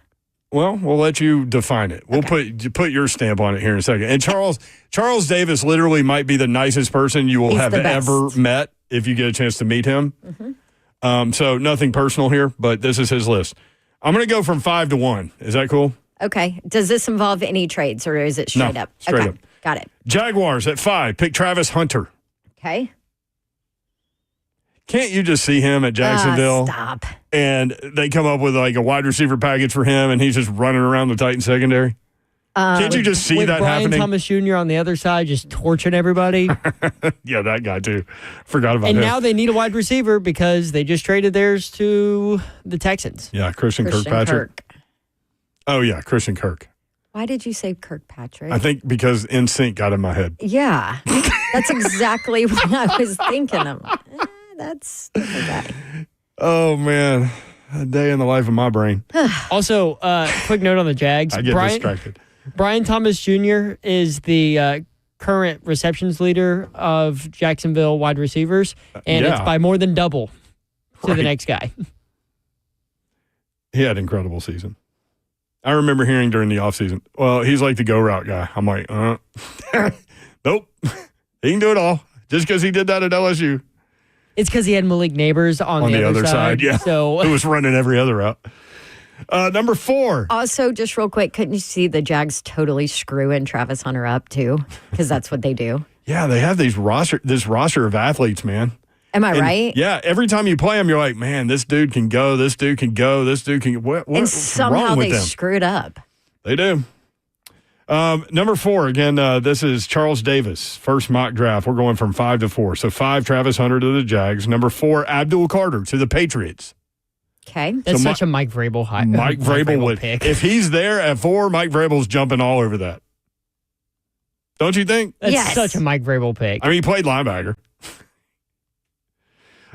Number 3, the New York Giants select quarterback, Jackson Dart. Wow. Will you turn that down over there?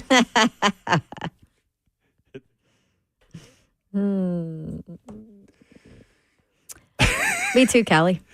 Jackson Dart, number 3. Number 3 overall. Remember when I said a couple months ago that's going to be the guy that like zooms up these boards and ends up high in the first round? Well, guess what, Mayor? You nailed it. Well, I haven't nailed anything yet, but no, but all the talk is he's now the number 2. Shador's going to fall to the end of the first round. I mean, that is the talk now. And Jackson Dart is this year's Will Levis. It's going to be all of, he's a top 5. That might not that might not be a bad comparison. And then he's going to fall because he's got all these expectations. He might be Will Levis on the field, too.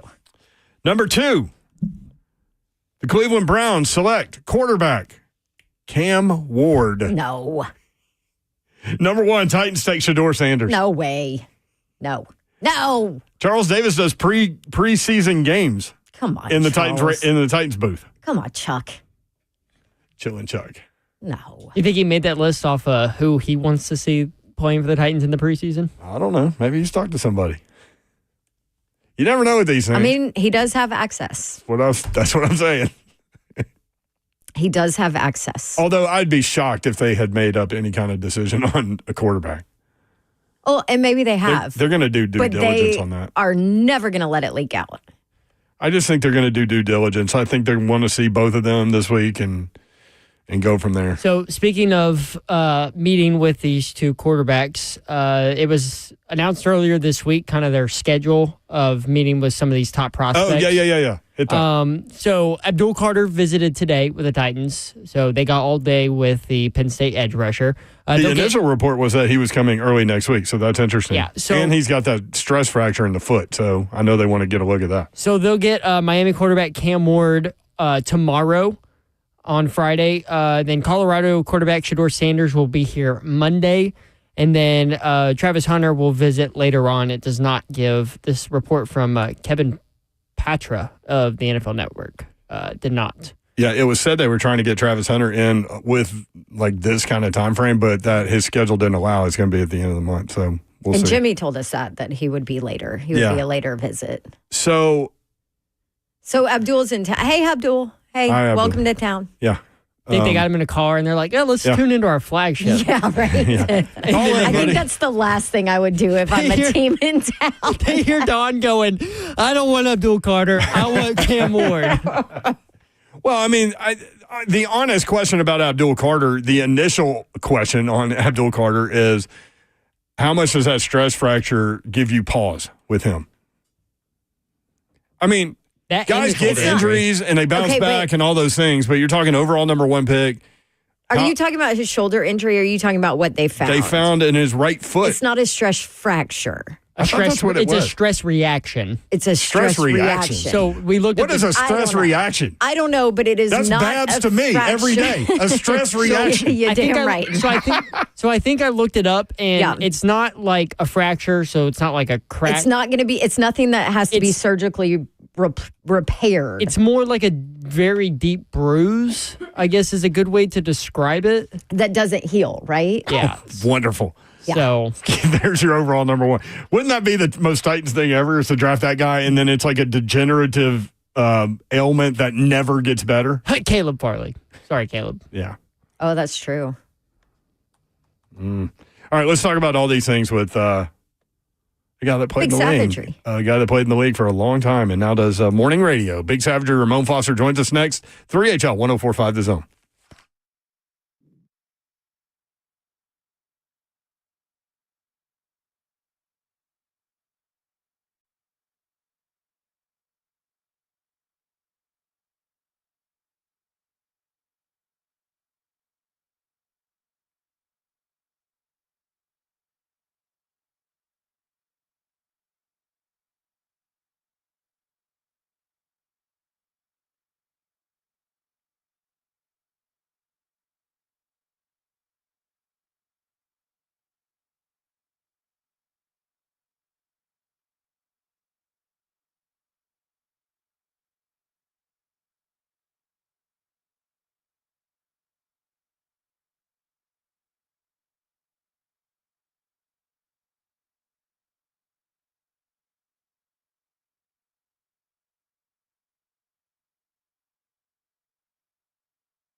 Pella Windows and Doors of Nashville. You need replacement windows. You need replacement doors. You're building a house. You need new windows. You need new doors. Or maybe you're adding an outdoor area that you want to close in and you need windows. Pella Windows and Doors of Nashville can do every single bit of that, and they're going to do it really well. I can speak to that because I'm also a customer of Pella Windows and Doors of Nashville and would love to recommend them to you. Couple of ways you can get a hold of them. One, you could just stop by one of their two showrooms, which are a lot of fun to browse all the windows and all the doors. You can pull different things out and push them back and see what you like or what you don't like, what would go with your house. And you can do that in Franklin at 277 Mallory Station Road, or you can also do that in Hendersonville now, 256 East Main Street, two different locations, same great staff, Pella Windows and Doors of Nashville. You can also just hop online and schedule a free consultation. Check out the Dawn deal they have going on for March. Just ask them to give it to you. They'll take care of you.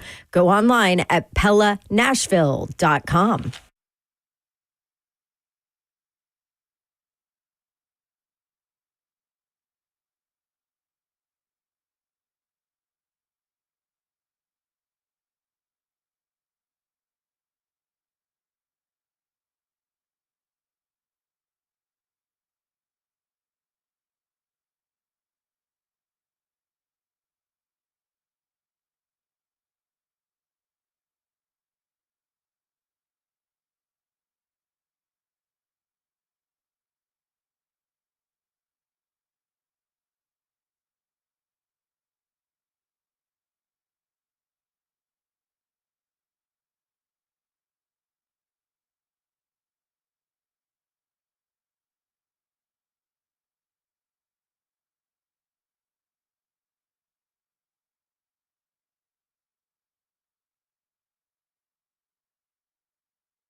3HL 104.5, The Zone. Brent Doherty, Don Davenport with you. Ron Slay, about to hit the air here in about 40 minutes. On the call, Florida Atlantic against UAB. UAB third in the AAC. Couple of games behind, 2.5 games, I think, behind Memphis. So Slay on the call tonight on ESPN2 at 6 o'clock. His brother, Ramon Foster, is here. Ramon, what's up? How are you? Hey. Man, I'm all right, man. Don? What up? Today, man. Do you think there are still people that are listening to The Zone after all these years that are surprised to hear me say that when I say that, even like a couple minutes ago, that Ramon and Slay are brothers? Real brothers? Real brothers. Yep. Yes, they are. Yes, they are. Somebody sent me a thread the other day of somebody having no idea. And I think it's because in this day and age, Brent, I mean, between like you and I love you, brother. Like it's one of those things. That's yeah. You know, There's always one of those things. It's like the lingo to say that's my brother. But no, we're actually blood brothers. We share half the same DNA. Like that's what I try to explain to people. Like we actually are related. And still, there are people still surprised and amused by it. But yeah, we actually do have the same dad. Yesterday, I was telling Slay, I was like, I don't know about you and the like these hair products. Like nobody's tall enough to even see you and like see the top of your head. And somebody in the chat was like, Ramon is, and he's like, no, he's not. He's short. And he went through his little rant about you being short. It was hilarious. Yeah, trust me, I got wind of it, and I heard a bit of it. So listen, my dog ears go up in moments like that. I know that he with a microphone is what I've learned in this industry. Never argue with somebody with unlimited ink or unlimited airtime. And that is Ron Slay, okay? So he has his moments and I have mine too.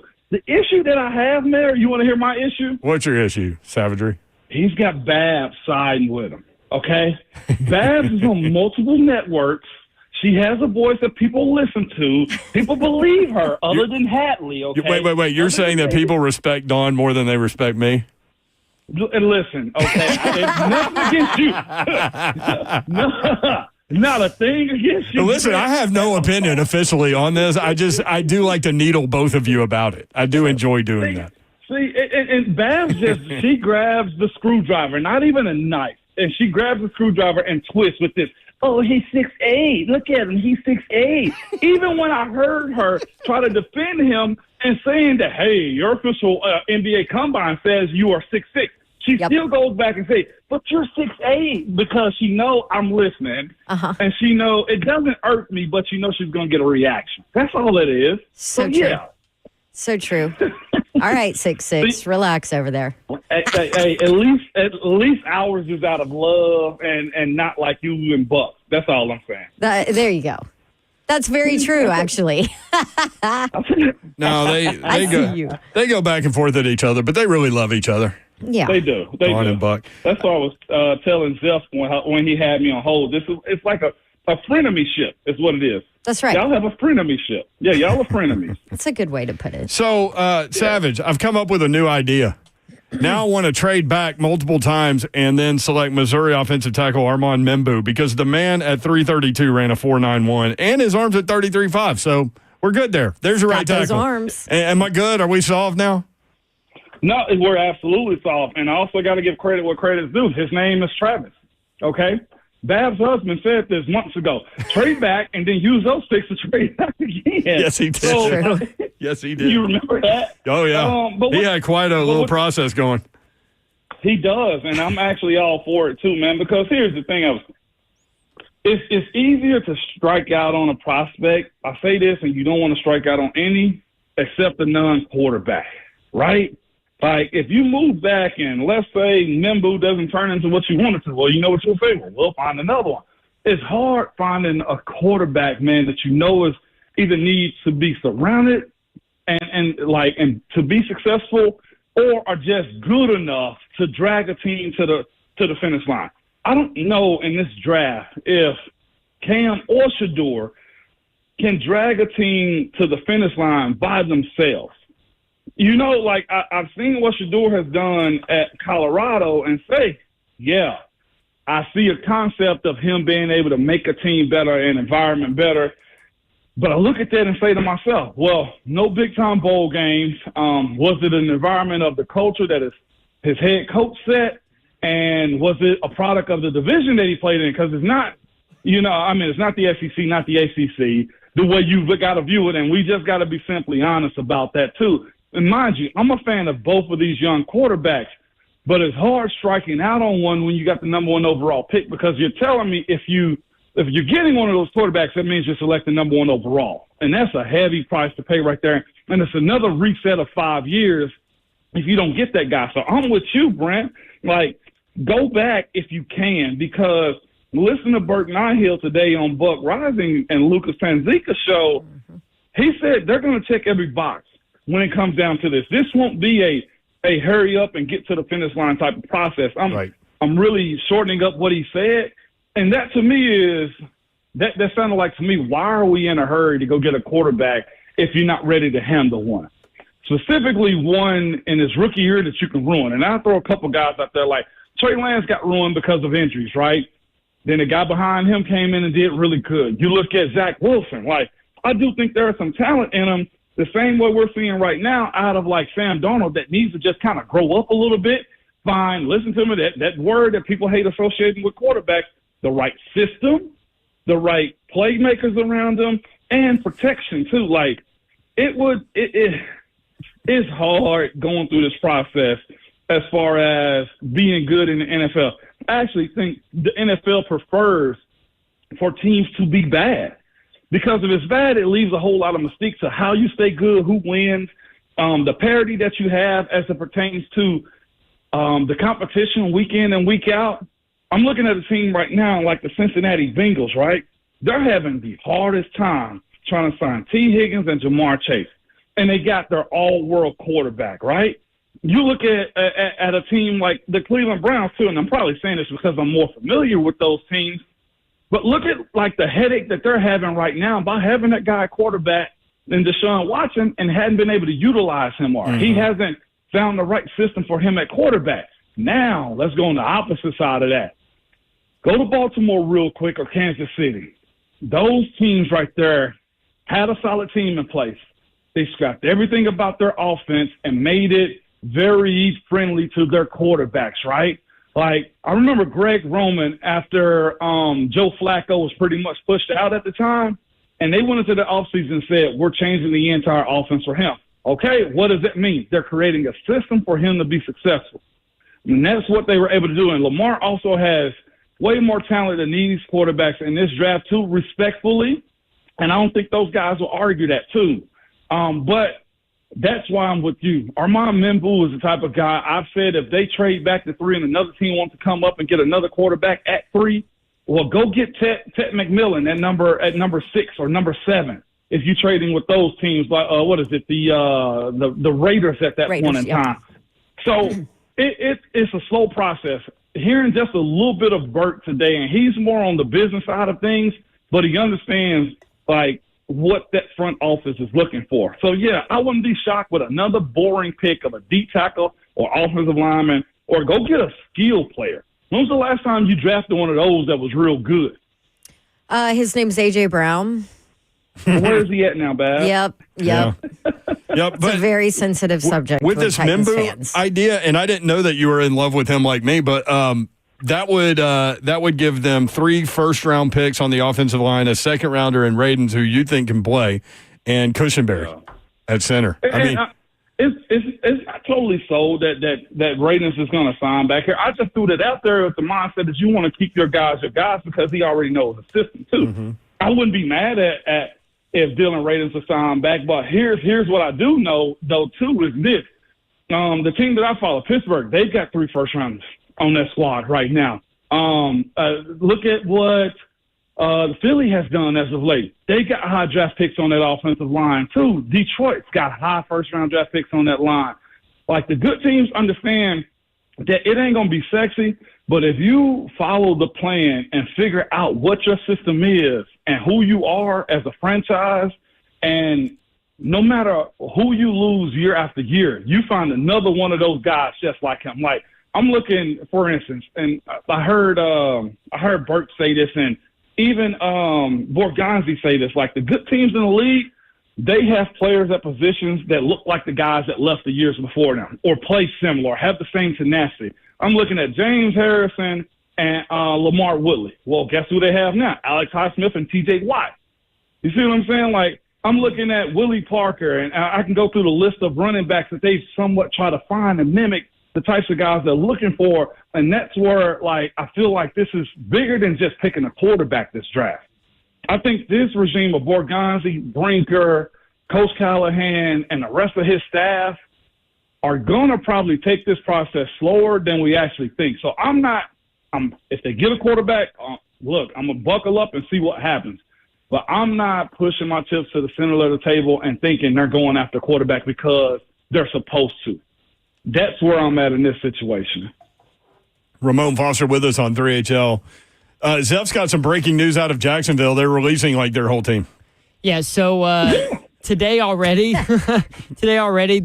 Mitch Morse, the center, retired. They traded Christian Kirk, and then within the last, 30 minutes, Evan Ingram, Ronald Darby, Devin Duvernay, Josh Reynolds all got released. So the new GM, James Gladstone, making a statement early. Evan Ingram, Titan killer, man. Mm-hmm. That guy. So I've been at middle school football training, okay? Where did Christian Kirk go to?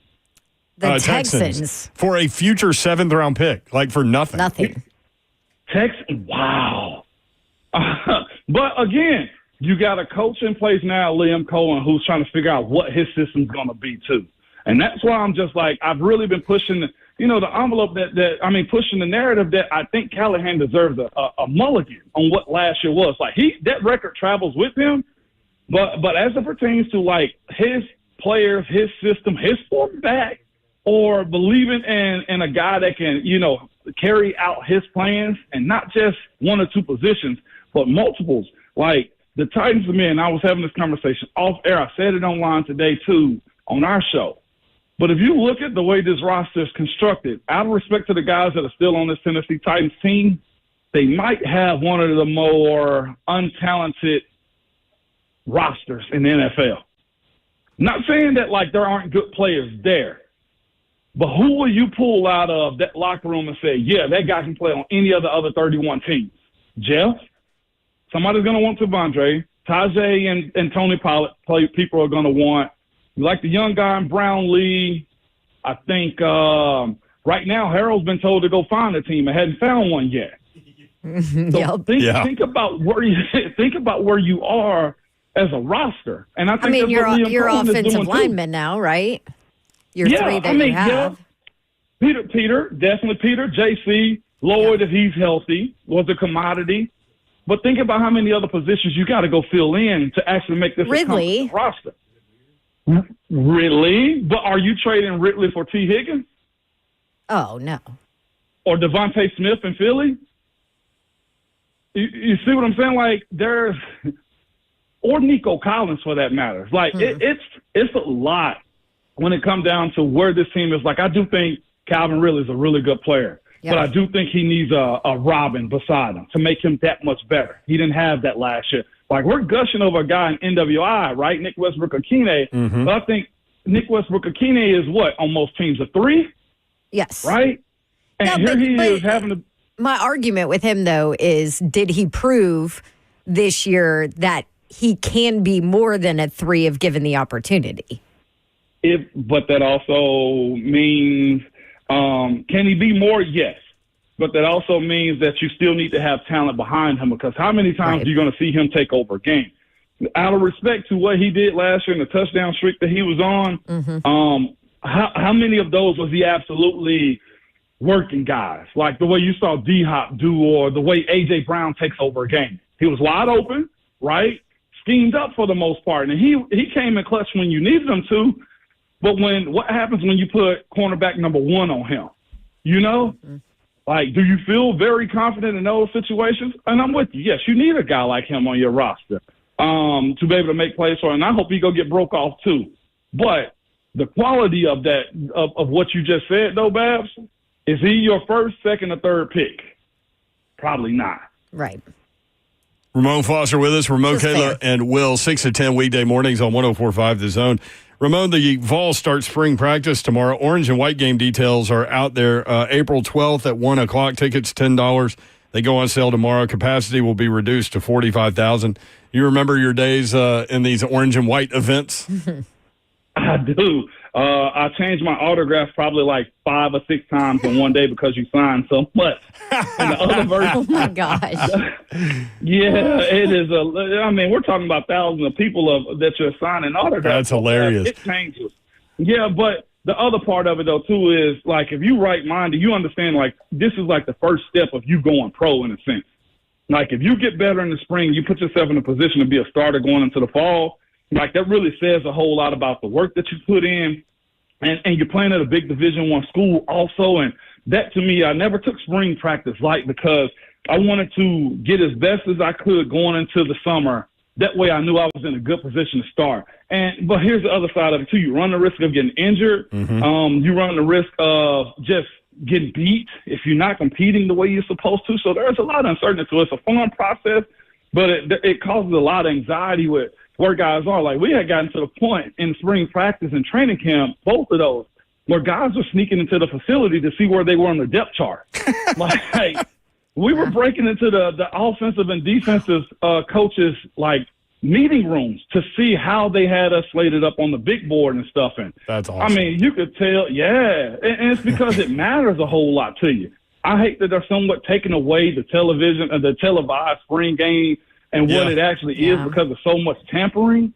It's somewhat necessary until the NCAA get a hold of it. I think I saw Shane Beamer up at Congress a couple of days ago talking to Congress about, hey, you guys need to help us regulate this. And I don't like government in sports like that, but there has to be some sort of regulation since it has no head right now. The NCAA is, up until recently, they are powerless. They shut down a few baseball players and stuff like that as it pertains to eligibility and stuff. But you still got Diego Pavia, who was the first one in line to get an extra year because of the JUCO rule and stuff like that. That's pretty much the only say-so they've had as of late. Like these agents, I ain't even going to blame the coaches. These agents and how they regulate these kids or these young men being on scholarship and the amount of money that they can make and how you pretty much auctioning them off, it needs to have some sense of integrity. I mean, there are some dudes who are recently just getting deals at the end of last semester. And they're, talking about they need more money. We were talking about 3 months into the next year. Like, those are the types of things that are happening that, for me, when you sign that letter of intent, go get your bag. If you have a value, like, get that up front. But when you lock into that contract, because that's what it is at that point, like, nobody does that in the NFL. And if you do, you can't really leave like that. You can't really leave like that and you lose money. Like, these guys can hop in the portal and just dip, and there's no sense of commitment to it whatsoever. And what they've done is somewhat taken away what the biggest draw was. Like, a couple of the biggest draws. The biggest draws to me was who was the coach, and I ain't gonna lie to you, like, I fell in love with Tennessee. I explored all options before I committed and tried to figure out if I want to spend the next 4 years of my life going to the next level. Like, it is a different process these days, and before long, if they don't try to self-regulate itself, it's going to turn into something that the players, the young prospects and high school athletes aren't going to like, because then it'll go too far again. Ramon Foster, there he is. He is really brothers with Ron Slay. So we did get a message from someone. Let me pull this up. What they say? This is from Shane D_Scott. I was today years old when I learned Ramon Foster and the Ron Slay are real half brothers, and I've listened to 3HL for 20 plus years, although we've only been on for 16. But yes, I get the point. So that's funny. I think we need to just update people. So we do that, like, why do you call Babs Babs? So we do that every once in a while too. I had to figure that one out. That one was new to me too. It's Babette. That's right. Ron and I have the same dad. Our father's name is Ronald Holland. He's named after our dad. Most of our brothers have an R and an S as their first two initials. He's Ronald Sylvester. Centel. Wait, what's your full name? You popped out. Ramon what? Ramon Centel. Centel. Okay. Yeah. I didn't know that. Yeah, I love knowing. We're going to have to utilize that. I love middle names. Yeah, Renardo. Renardo Santonio. Santonio, okay. So people may not know this. Lucas Pantiga does not have a middle name. So there's that. My mom didn't have a middle name. Really? That's interesting. Like when you fill out legal paperwork, you just leave it blank. Leave it blank. Yep. That's right. All right, Big Savagery. Good stuff, man. That was fun. Appreciate you. Absolutely, anytime. There he is. Peace, gang. Love y'all. Love you, bro. Ramon, Kayla, and Will, 6 to 10 weekday mornings on 104.5 The Zone. When we come back, Dawn's husband he went on the draft simulator. He ended up with 14 picks in this year's draft and 5 additional picks next year. Trade back, trade back, trade back. That's his plan. Hey, we need to do the draft simulator tomorrow live on air. I'm all for it. Also, when we come back, who had him? Big Cat?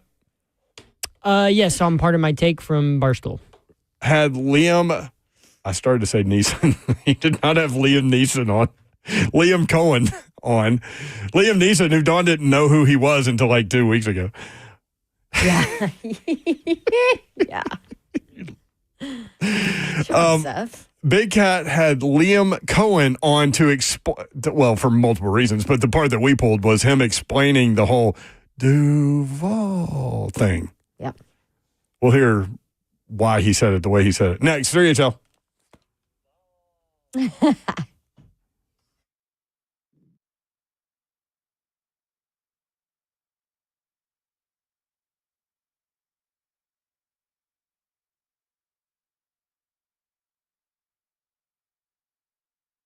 What's happening, good people? KellumStemCellInstitute.com. Head over there and get that inflammation about your body. You probably like aches and pains. Yeah, I was just going to take a leave or Advil or something to get inflammation out of your body, but you're going to be doing it over and over and over and over and over again. That stuff, man, eats at you internally, and you already have the cure inside of you. All you got to do is harvest it. That's right. Your body, your cells, your solution. Harvest your body's stem cells and store them for future and continued use. Now, these cells are your body's healing cells, harvested and redeployed based on your needs. Stem cells attack inflammation in the body, and we know that all autoimmune disorders are derived from inflammation, whether it's congestive heart failure, lung issues, arthritis, autism. Either one, it doesn't matter. 615-850-4415. That's the number you need to hit up. 615-850-4415. Talk to Dr. Kellum directly. Sit down with him. Only can do that at KellumStemCellInstitute.com.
3HL 104.5 The Zone. Brett Doherty, Don Davenport with you.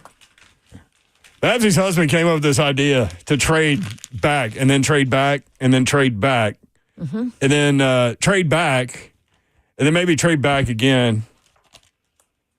He came up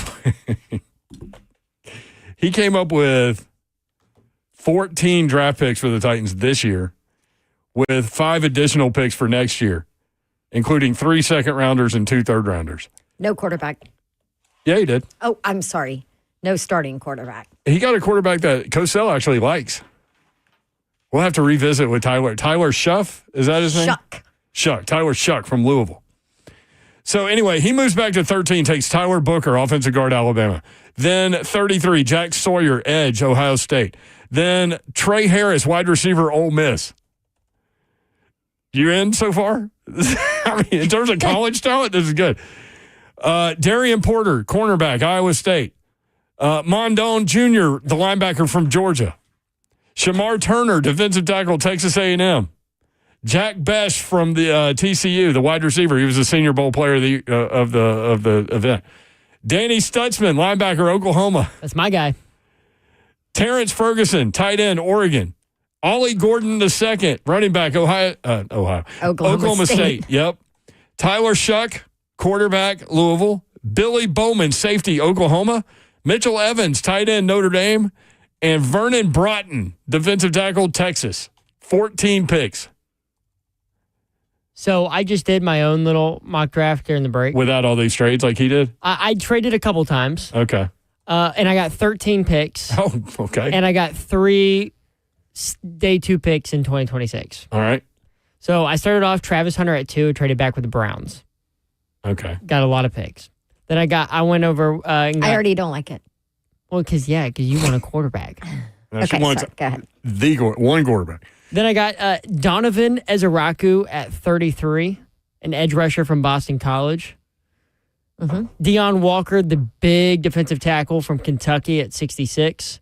Mason Taylor, the tight end from LSU at 67, who I think is going to be a stud in the NFL. Totally I think he is too. Yeah, and he's 20 years old. He's young and he's smart. He's smart. We had him on. Yep. SEC Media Days. Jason Taylor's kid. Yep. And then I got Trayvon Henderson at 76, so some running back depth for the Titans. Savion Williams, wide receiver out of TCU. Yeah, I like him. Coach Max guy. Omar Norman Lott at 102 from Tennessee. Ricky White from UNLV. Danny Stutzman from Oklahoma. Darius Alexander, the big DT out of Toledo. And Aeneas Peebles, the defensive tackle out of Virginia Tech. All right, Zuff Dog. With more picks to come in 2026. 3 day 2 picks. So we had a great time, as did a lot of people, with Liam Cohen in his introductory press conference. For some reason, said Duval this way. Do you have it? Do you have him saying Duval? Oh, yes, I do. Yeah. It is creepy, and it sounds like this. I mean, it's the kind of thing that wakes you up in the middle of the night. One more for the people on the stream. Duval. There you go. So Big Cat had him on doing his podcast and was talking all things Jacksonville. But he did ask him, like, dude, what was up with the Duval thing? All right, so enough of the niceties. Let's get to the real business here, why you're here. Duval. Let's just break it down, because we're actually the perfect people to fix what happened there. Yeah. What was going through your head? I have a theory that it actually wasn't the way you said Duval, it was your eyebrows. Is that right? You did 2 eyebrow raises, is that which right? is unheard of. I've never seen it before. So that was the part where it went off the rails. Yeah, like it was going okay. And then you raised the other eyebrow. I was like, this guy's a freak. Yeah. So what was going through your head? No, it's just a cadence, right? I'm a quarterback by nature. I'm using my cadence. Yeah. And hey, at the end of the day, you have to adapt to different cadences. That was my cadence at the time. And now, hey, I'm going to learn from these guys and be able to do a better job next time. All right, so enough of the niceties. Let's get... Did he get him to say it again? No, that was me. No. I know that was you, but I'm asking in the interview, did he get him to say it again? I don't know. I didn't watch it. To be honest. Dynamite drop in. I mean, told the truth. Who cares?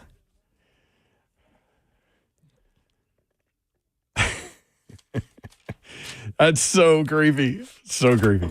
Missouri Valley Conference Arch Madness. I love that they call it Arch Madness. We talked with Casey Alexander yesterday. He said he was looking at the Arch. He said he was having trouble finding things to do for his team. So they were going to watch the game today, and then they get the winner of Missouri State and Illinois State. I haven't even looked to see who won. Can you look that up, Zeph? Missouri State, Illinois State in the Missouri Valley Conference. They play Belmont tomorrow at 2:30. So if Belmont wins, then they get the 1 seed Drake on Saturday. But we told him, like, hey, man, take the team to the Arch. I don't think a basketball team, have y'all ever been to the Arch? Yes. I have. I don't think the basketball team could fit in those little space the elevator ship things. Yeah. No. Or the tunnels. Not at all. And they would probably have to be on their knees when they're up in the actual viewing area of the Arch. And then we told them to. I had to, like, duck down. I mean, now granted, I'm 5'7", but. Yeah. You know. Illinois State won 70-54. Oh, Conzo Martin, done. So Illinois State and Belmont tomorrow at 2:30 in the quarterfinals. So then we suggested the Hill, right? Italian food in St. Louis on the Hill is amazing. If you've never been, make sure you do that. But then I suggested take the tour of the Budweiser facility. I'm like, maybe that's not the most Belmont thing to do, but probably not. But it's actually really fascinating. Yeah, and I said they've got Clydesdales over there. They're really big horses. And Casey's like, yeah, I know. My suggestion's not good. In the OVC, 3C TSU will play Lindenwood tonight at 8:30 in the quarterfinals. TSU is hot, winning 10 of their last 13 games. One of those wins came against Lindenwood, as a matter of fact. So with a win tonight, TSU would be in the semifinals of the OVC. And the A-Sun, Lipscomb hosts Queens University in the semifinals tonight at 7 o'clock at Allen Arena. With a win, the Bisons will play in the tournament championship game on Sunday. Lipscomb is 9-1 in their last 10, including a 13-point win at Queens College. Queens College 4-4 in its last 8. MTSU will grab a share of first in Conference USA with a win tonight against Liberty in the Glass House in Murfreesboro. Be there for that one. And talked with Mark Owens a couple times about that game. They're really excited about the opportunity. You can follow them on Twitter at MT_MBB. That game is at 6:30. So check that out. Or if you're sitting around and you want to spend some quality time with Slay, you can on ESPN2, starting at 6. Slay on the call, Florida Atlantic and UAB. Coming up tomorrow, among other things, Jay Graham, the new high school football coach at Centennial, former Tennessee running back. 5-star coming out of high school from, I think, Concord, North Carolina, somewhere. First head coaching gig. First head coaching gig. He's been in the college game. Mm-hmm. This is his first high school gig, too. So it'll be interesting to talk with him, and we'll go from there. Appreciate you guys. As always, 3HL powered by Ferguson Home. Discover the Mount Juliet showroom at 401 South Mount Juliet Road, Ferguson Home, where it all comes together. Appreciate you guys including us in your day. We do not take that for granted, nor do we take it lightly. Hope you have a great night. Good night. God bless. See ya. Won't want to be unless you're all of those Jacksonville players who got out of that bleep hole of Jacksonville. Love you guys. We'll be back at it tomorrow. Make sure you listen to The Zone all damn day. Rip the knob off.